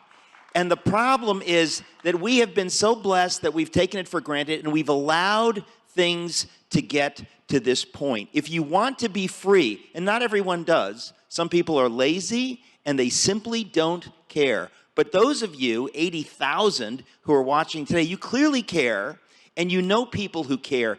You must get involved. There are 1,000 ways to get involved. I said it earlier. The one thing you can do is get other people to see what you just saw tonight. If we don't spread the word, this dies. But when people say, no one's going to do anything, I want to say to them, if you don't do something, you are actually the problem. Every single one of us who is blessed to live in this country has an obligation to do something to keep the republic. In the words of Ben Franklin, a republic, madam, he said to the woman, if you can keep it. Keeping the republic requires something of us. If you want to be governed by others, you don't need to do much. Pay your taxes, keep your nose clean. But if you want to be free, you have to do something. And I'm just really on fire with this idea that most of us, anybody my age, and we've just been so blessed, and we've been kind of told, like, you don't really have to do anything. You know, even when we have a war, we have a professional class, we'll send them to the war. Folks, this is our country. And every single one of us, we need to be in the face of our elected officials. We need to run for school board. We need to get involved, run for state legislature. If you get involved, this will change. If you do nothing, we will go into the ash bin of history. I believe God's hand is on this country. I believe what is happening tonight in this film is part of it. But every single one of you must do something. Thank you, Eric. So true. Okay, I saw a great question on the screen from Mark, and I want to throw this one to Greg. It's about how can we get more mules to come forward, he's asking us. Can we perhaps incentivize them in some way? Do we think there's a way that somehow they will come forward either on their own or maybe through further investigations? Greg, what can you tell us more about the mules? Well, we've had extensive experience on this topic, and as you saw on the screen, we've had several people come forward. The challenge is that these are crimes, and you're asking them to come forward and admit to a crime. And in states where these are felonies, you're asking them to come forward and admit to multiple felonies. The other thing about these folks that y'all need to understand, these are not nice people. We've had some extremely difficult situations in talking to some of them, and have endangered everybody in the process. And while we think it's important to identify them, I think it's important for all of us, kind of on our side, to continue to investigate, to continue to dig and find the Stacey Abrams, find the people that are actually paying these people, and put them in jail. And until Right, the people up top. I mean, I'm not defending a crackhead trying to make an extra $80 to get some more crack by any stretch. But on the other hand, I want to know who gave him that $80. Right, and it I want seems to put like them in these jail. investigations, they need to be taken up because it's like, okay, we see them, we know these things about them, and now the law enforcement needs to do something. So why do you guys think, or I'll throw this one to Catherine, why do you think perhaps law enforcement in some areas is not pushing this more? Like you kind of mentioned with Raffensperger, some people have ignored this evidence, the evidence is put together, people can see this for themselves. Why are some not using this to go after the criminals? Well, it's politics. We have presented this. Look, we started this in Georgia in May of 2021. We originally presented all of this, all of the data that was necessary to move this investigation forward, and there was a massive political cover-up as a consequence of that, and it raged on until finally we figured out, okay, that's going nowhere. We need to now go back to Raffensperger, Secretary of State Raffensperger, and as Greg said, they've moved forward in an investigation. We are moving state by state in the spaces in which we've done this research. I think it's now a proof point to the groups that we've put this forward to. They have a very hard decision to make. Do they go with it's all a big lie and look away and maybe we'll all just forget, because that's what we always do. We always just let it go and maybe they'll get lucky and maybe we'll forget? Or do they stay the line with us and press on to see what really happened and to continue to peel these layers back? Here's what I can commit to you.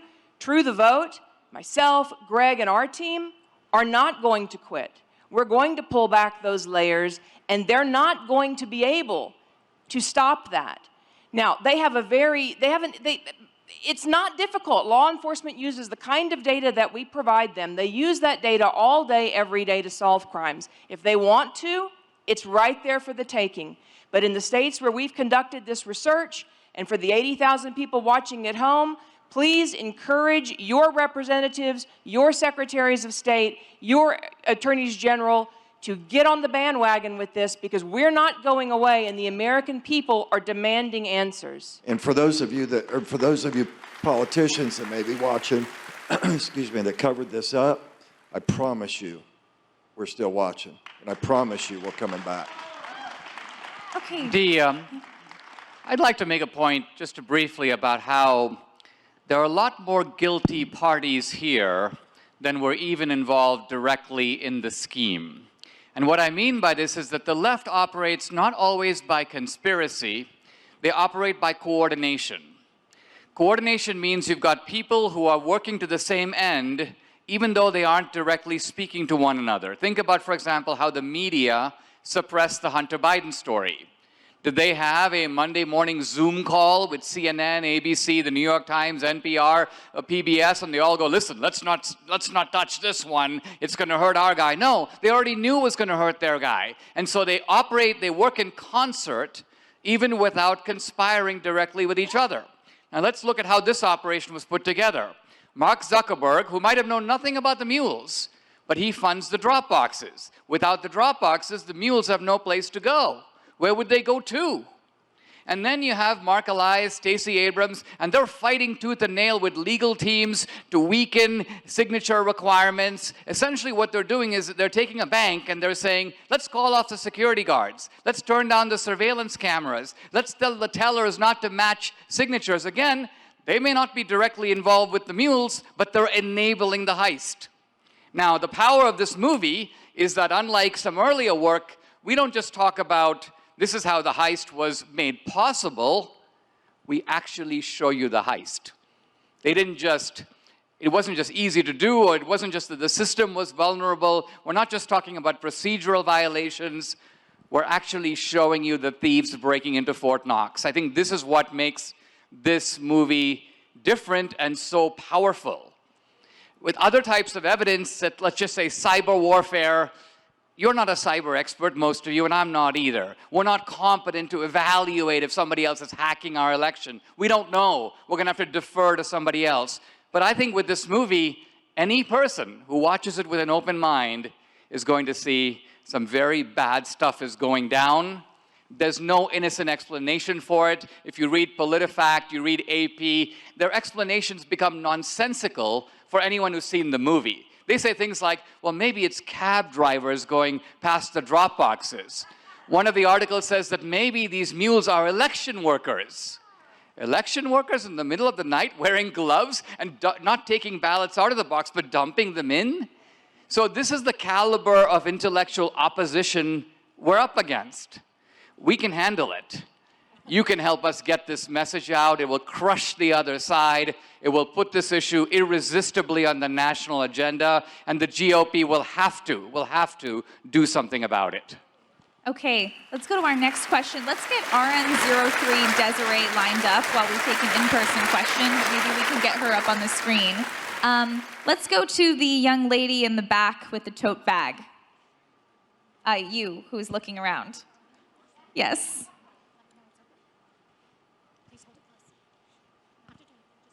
Thank you so much. In keeping with what's been stated earlier, my friends and I watched every single hearing across the nation, some of which were 9 hours long. What's surprising to me tonight is this is an aspect of the mountain that I hadn't been introduced to before regarding the mules. With what some of you have also stated tonight regarding the freedom of speech and the media in this nation, I would like to bring forward the question regarding the media's place in calling elections legally in this country. To note, Arnon Mishkin from Fox News, the analyst who claimed Arizona to be at a 98% count when 2 days later it was stated that it was something closer to 92%, and still called the state of Arizona for President Biden, while several other countries on the East Coast had something like an 8 to 10% advantage for President Donald J. Trump, and nothing was called. My question, to be clear, is it the media's place to make this call in that time frame, especially because the media clearly has a thumb on to our constitutional rights to freedom of speech at this moment? It's a great question. I think let's throw this question to Eric. Eric can talk about the media for us. Well, I mean, I honestly think part of what we're seeing, I mean, in the last few years, we have all seen things unravel. We have seen madness unleashed in our country. And we have to be honest. We have seen it. We're not crazy. We know that madness of every kind, cultural Marxism, transgender ideology, it's madness, right? We've also seen all the institutions that even those of which we were somewhat suspicious, but we thought, but you know, maybe it's not the best doctor, but he's not trying to kill me, right? Well, the fact is, we have seen in the last year and a half that media that we would have trusted, even the New York Times, which always leans left, we thought, well, they're still, you know, they're basically journalists with an agenda, but they're still journalists. That has changed.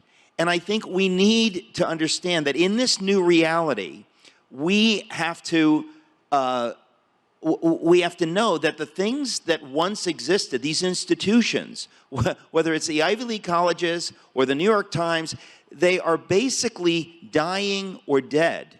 And I think we need to come to terms with the fact that it's an opportunity for us. It's an opportunity for us to get honest about what has happened. And let's be honest, if things hadn't gotten as bad as they have been, would we have woken up? Would the people that are waking up and doing something, would they be doing those things? In a funny way, I see this as God's mercy on this country. He's waking us up to what has been going on all along. It just finally got so bad, and they overplayed their hand so dramatically that we know that Fox News was corrupt on the night of the election. And we know that spiking the Hunter Biden laptop thing was wicked. It was one of the greatest stories in the history of journalism. And not only didn't they cover it or cover it well, they all colluded in spiking it. They ceased to be journalists. So I see these horrors as an opportunity for we the people to get involved and to undo the things that have been creeping up on us over the decades. You know, if I were to walk into the office of the New York Times, along with Catherine and Greg tomorrow, and we were to lay out all this geo-tracking evidence, answer all their questions to their complete satisfaction, show them the 4 million minutes of video, or all the video of all the mules, they would look at it, they would be 100% sure that it was valid and authentic, and they would not print one word about it in the paper the next morning. In short, we're dealing with media that's not biased, doesn't even begin to describe it. These are frauds. These are brazen liars. These are people who tell you the opposite of the truth. You have to be on your guard, and it's almost like you're better off believing the exact opposite of what they say. You're going to be closer to the truth, taking what they say, inverting it, and taking that as your starting point. It puts us in an odd position. We need to be more vigilant than we're accustomed to being. We're not used to decoding every sentence we see. We see a newsman, a guy, and all these guys look good, right? Wolf Blitzer looks like he's a guy who's lived life. He's got a serious look, you know, and Chris Wallace the same. But it's a facade. And once you start probing who these guys are, you realize that they're propagandists. They're the same kind of people. If they lived in the Soviet Union, they'd be willing henchmen for the Soviet state. They're apparatchiks. They're frauds. And we should treat them as such. It's like everything else, right? It's about money, power, and control of these people. And look, the data is immutable. The methodologies are proven, and the video's a silver bullet, but they don't care. You care. 80,000 of you care. We've got to take this to the legislature. We've got to take it to the streets. We've got to take it to other folks. Send this video to your friends. We'll come out. We're getting calls all the time to come to theaters and push this back out there. But this is up to us, folks. Media's utterly not going to help. Why don't you email anyone you can at Fox News and ask them why they're not covering this? Will you do that? There's only 80,000 of you. Maybe just 60,000 of you. Email Fox News. Ask them why they don't cover this. Maybe they have a legitimate reason. I would like to know because I find it astonishing. Let's get another question in from our audience here. Let's get the man in the blue collared shirt here in the center with the glasses. Hello, thank you. Eric, you brought up a great point, and I've said it all along ever since the election night that Arizona was the bat signal. That was the tipping point because what was it, less than an hour after they prematurely called Arizona, Georgia shut down, followed by everybody else. And the fix was in. So I think that was the trigger, or as I say, the bat signal. All right, thank you. Okay, let's hop to another question. Let's get the man in the purple shirt here.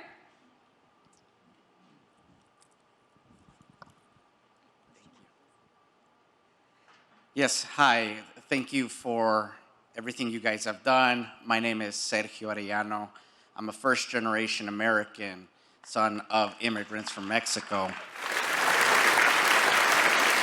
and an Army combat veteran. Thank you. Now, being from the Latino community, we testified back in 2014 about the ballot harvesting and the advantage being taken of the Latino neighborhood, how they're coming after our senior citizens and they're confusing them because they have access to all their voter data, their addresses, their date of birth, and their ballot harvesting actively in our community. It's thanks to the good work on your guys' behalf and also Gary Snyder and David Lara in Arizona who took actual video of ballot harvesters in Yuma County and provided those witnesses that you saw in this video today. My question to you is, when can we get you guys back in Arizona down to the Nogales border, the Douglas border, where this is rampant, especially in the Tucson community? Throw that to Greg. David, Gary, and I met at a restaurant in Yuma County just after the election. And it was more than just the video that Gary took. It was a story. It was a story that they wove of absolute corruption that now, as we look back at the story told to me that day by these two men and what we've seen all over the country, it's the same exact set of corruption. They look at it a little bit different way. It's a little bit of a twist here in Georgia. It's different here. It's different in Philadelphia. It's slightly different, but it's always the same thing. These people are after money, power, and control. They will do everything and anything they can do to cheat. We're going to be going to the Texas border. We're going to be coming back here and working with you guys. And we're going to continue to support y'all through everything. And he makes a great point. Gary Snyder and David Lara are the real heroes in this story. Yes, anyone who comes forward really is a hero.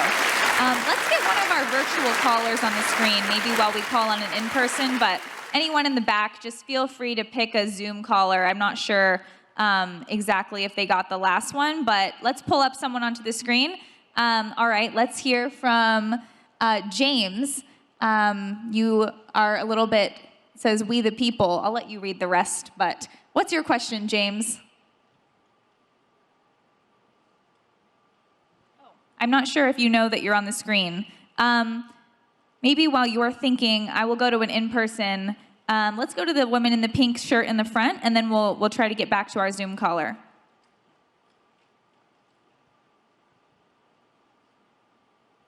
So I think one of the most important things that all of us need to concentrate on is that this is not just a Democratic problem.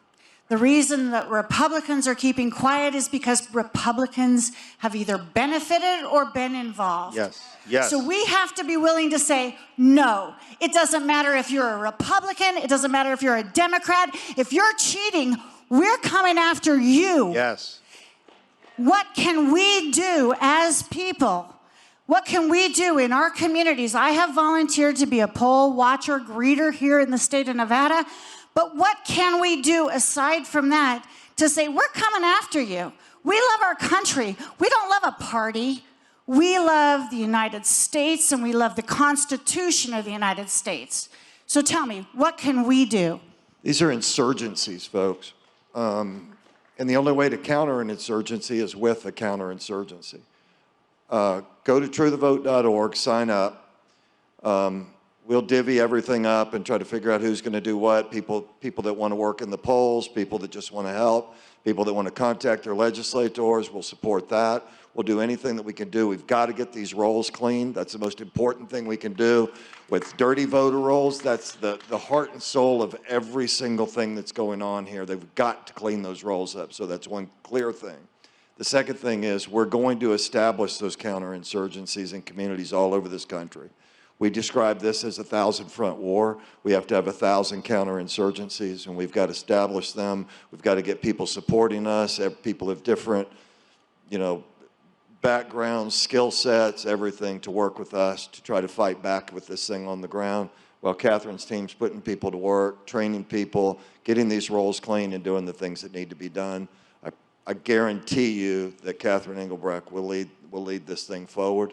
Just join her, go to truethevote.org, sign up, join her, and we'll win. May I add just a line, and this is actually quoting Catherine, but unfortunately we took this out of the movie. We need surveillance on all the drop boxes. And it's not hard to do, and with technology, why not? Every parking lot has surveillance. But it's not an accident that a lot of states didn't do it. They said they would, the election rules require it, and yet they didn't do it. Putting pressure on your officials to have these boxes monitored. I mean, hey, if they're not going to monitor a drop box, I mean, I don't know if this is, Catherine, you can tell us if you can do this. I'd head down there in my SUV and turn on my iPhone, and I'll spend some time hanging out there. But certainly there's I can't think of a good reason not to have surveillance. Is there one, Catherine, for these drop boxes? No, there's no good reason to not have surveillance. And to your point, look, there are going to be states that are going to still have these drop boxes, and they're not going to have surveillance. And it's going to fall to us to say, how badly do we want an honest election? Because if we want an honest election, then we're going to have to stick together and figure out how to provide surveillance on those drop boxes, and maybe we can help to figure out how to live stream surveillance on those drop boxes and shine a big, glaring light on the problem.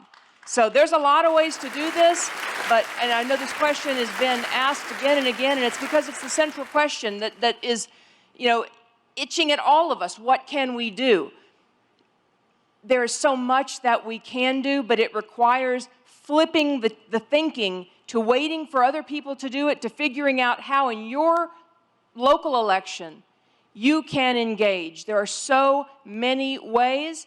Find them, join with others, and you will be shocked at how quickly this thing turns around, because nothing can stop an engaged electorate, because that makes for a united America, frankly. So we're on the good side of this. We just have to stick together. Great. Okay, let's take another question. Why don't we get one from our Zoom caller? I see we have our caller back up. Why don't you get started? I believe this is Desiree up on our screen. So what is your question for our audience here? First, thank you, Dinesh, and everybody for all your hard work. I really appreciate it. My question is, if we're not going to see any prosecution of these mules, when will we see some sort of accountability? That responsible party, those payers, the ones who sign the checks, when are they going to go down?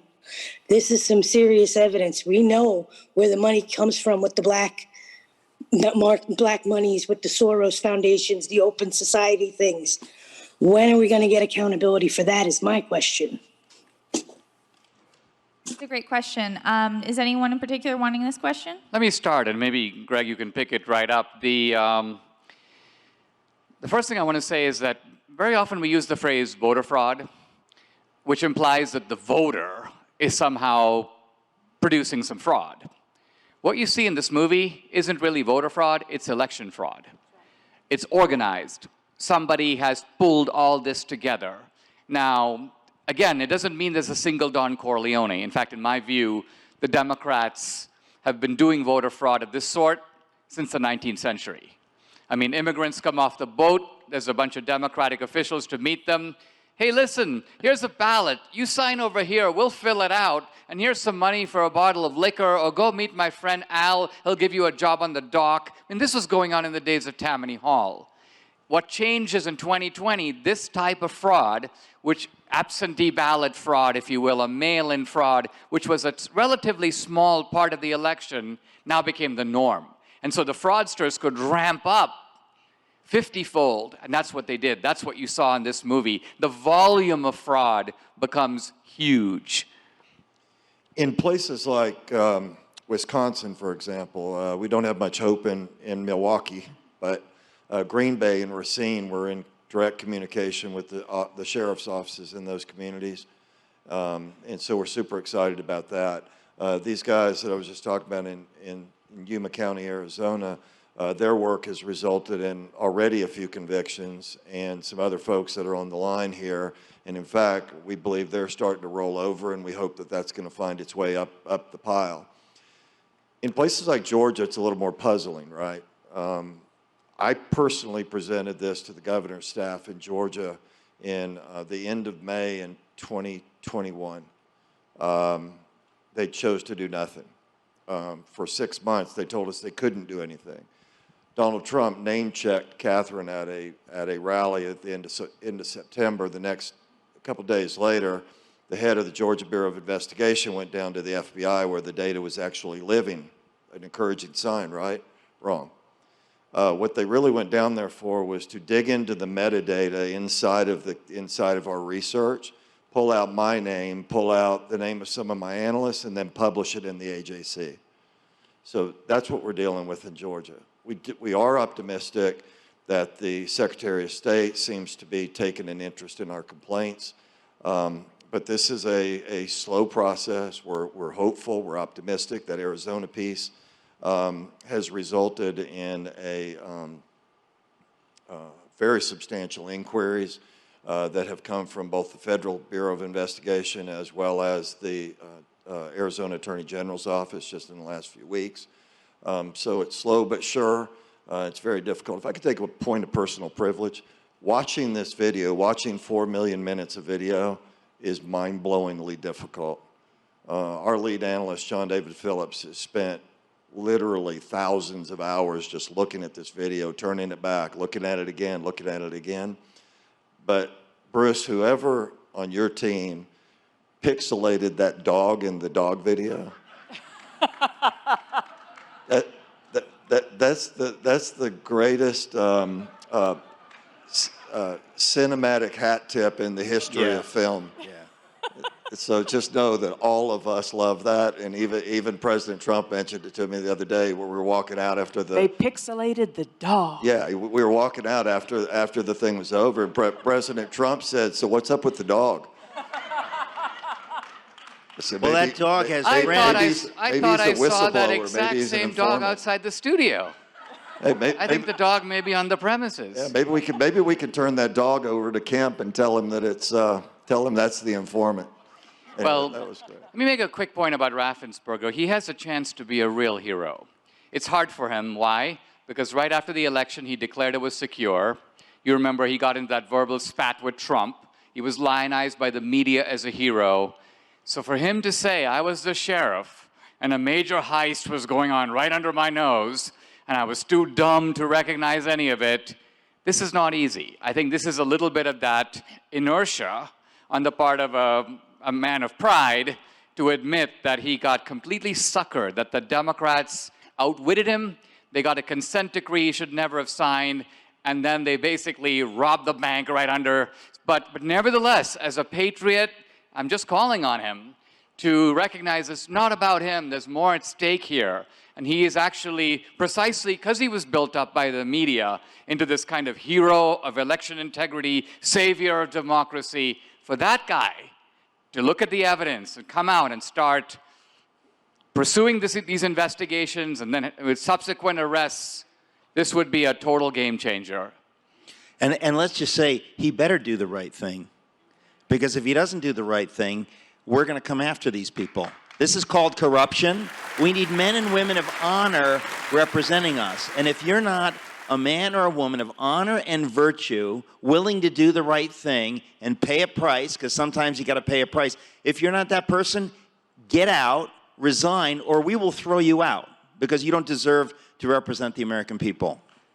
Definitely. I saw a question in the comments from Suzanne Haynes, and it was interesting. She was talking about, these mail-in drop boxes. These were kind of started, or at least, put in least in many places because of COVID. This was funded partially by Zuckerberg and others. COVID, it's past. I guess there's always going to be some new virus. They're always going to come up with something. But let's just say that was a temporary situation. Why do we still need these mail-in drop boxes? Why can't people go in person, vote in person? There's one-day voting. We find out who the winner is. Like normal, you request an absentee ballot if needed.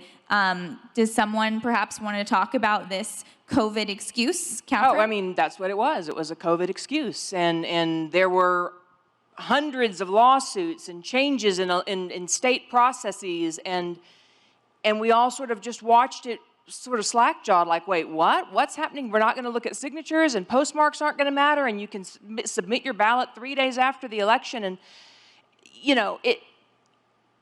but this has been going on. We saw it in rare form in 2020. This has been going on year upon year and cycle upon cycle, inch by inch by inch. And we have allowed the media to tell us that photo voter identification is racist, and that to not have early election for a month before Election Day is somehow denying people the opportunity to vote. Let me tell you, we are the only industrialized country in the world that does what we do. At this point, Afghanistan is doing retinal scans when you go in to vote. Everybody has photo voter identification. Most countries have one election day.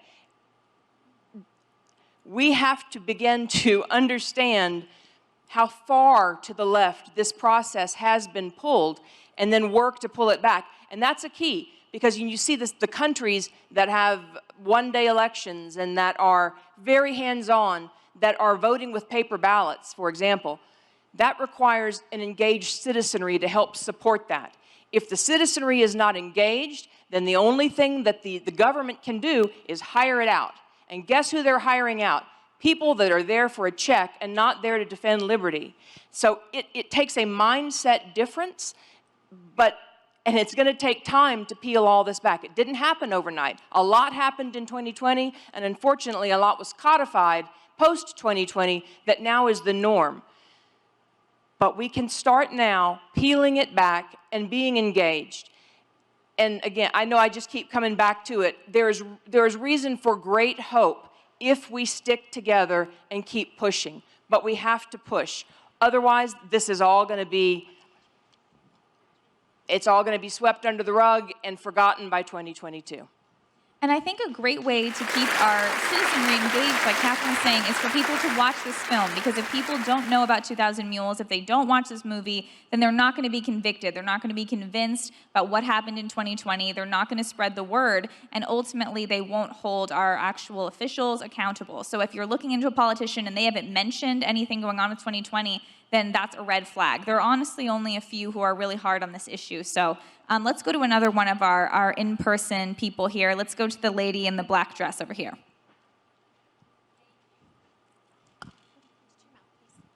Thank you for coming to Nevada.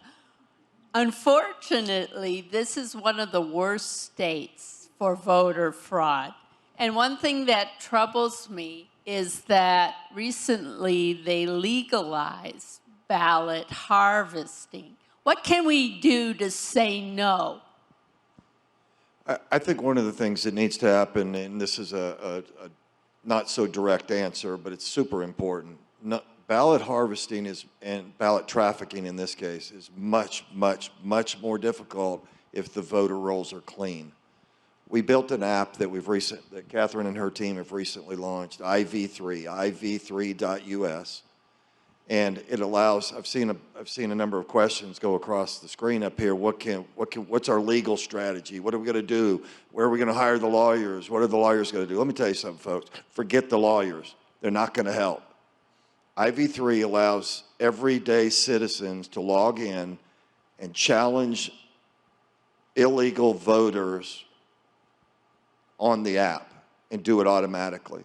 So it allows citizens to engage and do it. Somebody else just wrote, well, what can I do? I'm disabled and I'm home all the time. Log into IV3, iv3.us, clean the voter rolls. Whatever the fools do with ballot trafficking and all of that, those are fights, that we'll be, no doubt waging for decades to come. But if we clean these voter rolls, we will create at least an opportunity for a free, fair, and legal election. Thank you. If I can just highlight a point that's in the movie, but this is where the left is going to go. They really can't continue with the silly mantra of this being the most secure election. So we're going to start hearing less about that. You're going to be hearing more sophisticated attempts to explain all this, such as, this is just vote harvesting, and some states do permit it. Here you need to know the distinction between vote harvesting, which is basically your ability to give somebody else your ballot and have them return it. It's allowed in about 26 states. In the states that we're looking at, places like Georgia and Arizona, you can't give your ballot to anyone and have them return it. You can give it to a family member if you're in a confined facility, to a caregiver, and that's it. What you're seeing in this movie is not vote harvesting, it's paid ballot trafficking. Paid ballot trafficking is legal in no state. Because once money enters the process, you have questions of bribery. Essentially, the process of the vote has been contaminated. Now, the left will then say, wait a minute, could some of these have been legal votes that are just delivered illegally? Well, once the process has been contaminated beyond a point, it's no longer a legal vote. I mean, let me give you a simple example, which doesn't even involve trafficking. If I go in to vote, I go behind the curtain, I'm given a ballot, I'm about to cast my vote, and then I say, hey guys, listen, time out. I gotta go home. I gotta run an errand, I'm gonna take my ballot with me, I'll be back in an hour, I'll fill it out and I'll put it in the box. That vote would be disqualified. Why? Because who knows what happens once I've taken the vote outside the supervision of the balloting place. So even though it's a legal vote, I'm an eligible voter, I'm actually casting the ballot, but nevertheless, by contaminating the chain of custody, by contaminating the process, I have destroyed confidence in the legitimacy of that vote. This is the point to realize here. Everything that's shown in the movie is illegal. And so those votes are fraudulent and cannot and must not be counted. End of story. I'd just like to add one other thing, because when your state does something like that, it's a little overwhelming to think, well, it's the new law of the state. So as a practical matter, what can you do? And there is the distinction between money changing hands that changes everything, but that's after, the horse has already left the barn. So what I would encourage in your state is for your candidates and your party and you local citizen-led groups to educate voters as well as you can, and there are many ways to do that, door to door if you need to, about the hazards of this new standard of ballot harvesting and what it means to the sanctity of the person who chooses to hand that ballot over. They will have no certainty that that ever reaches its intended spot. Educate before. So many people that we talk with Americans are trusting people. They can't, it's overwhelming to believe that some of the things that we've shown on the screen are really happening. So get out there and educate. An informed electorate will change things, and then you have a chance to pull it back in the next legislative session, which should be done. But in this current cycle, you got to educate. Okay, we're going to take one final question. So let's go to one of our audience members. Let's go to our purple sweater friend.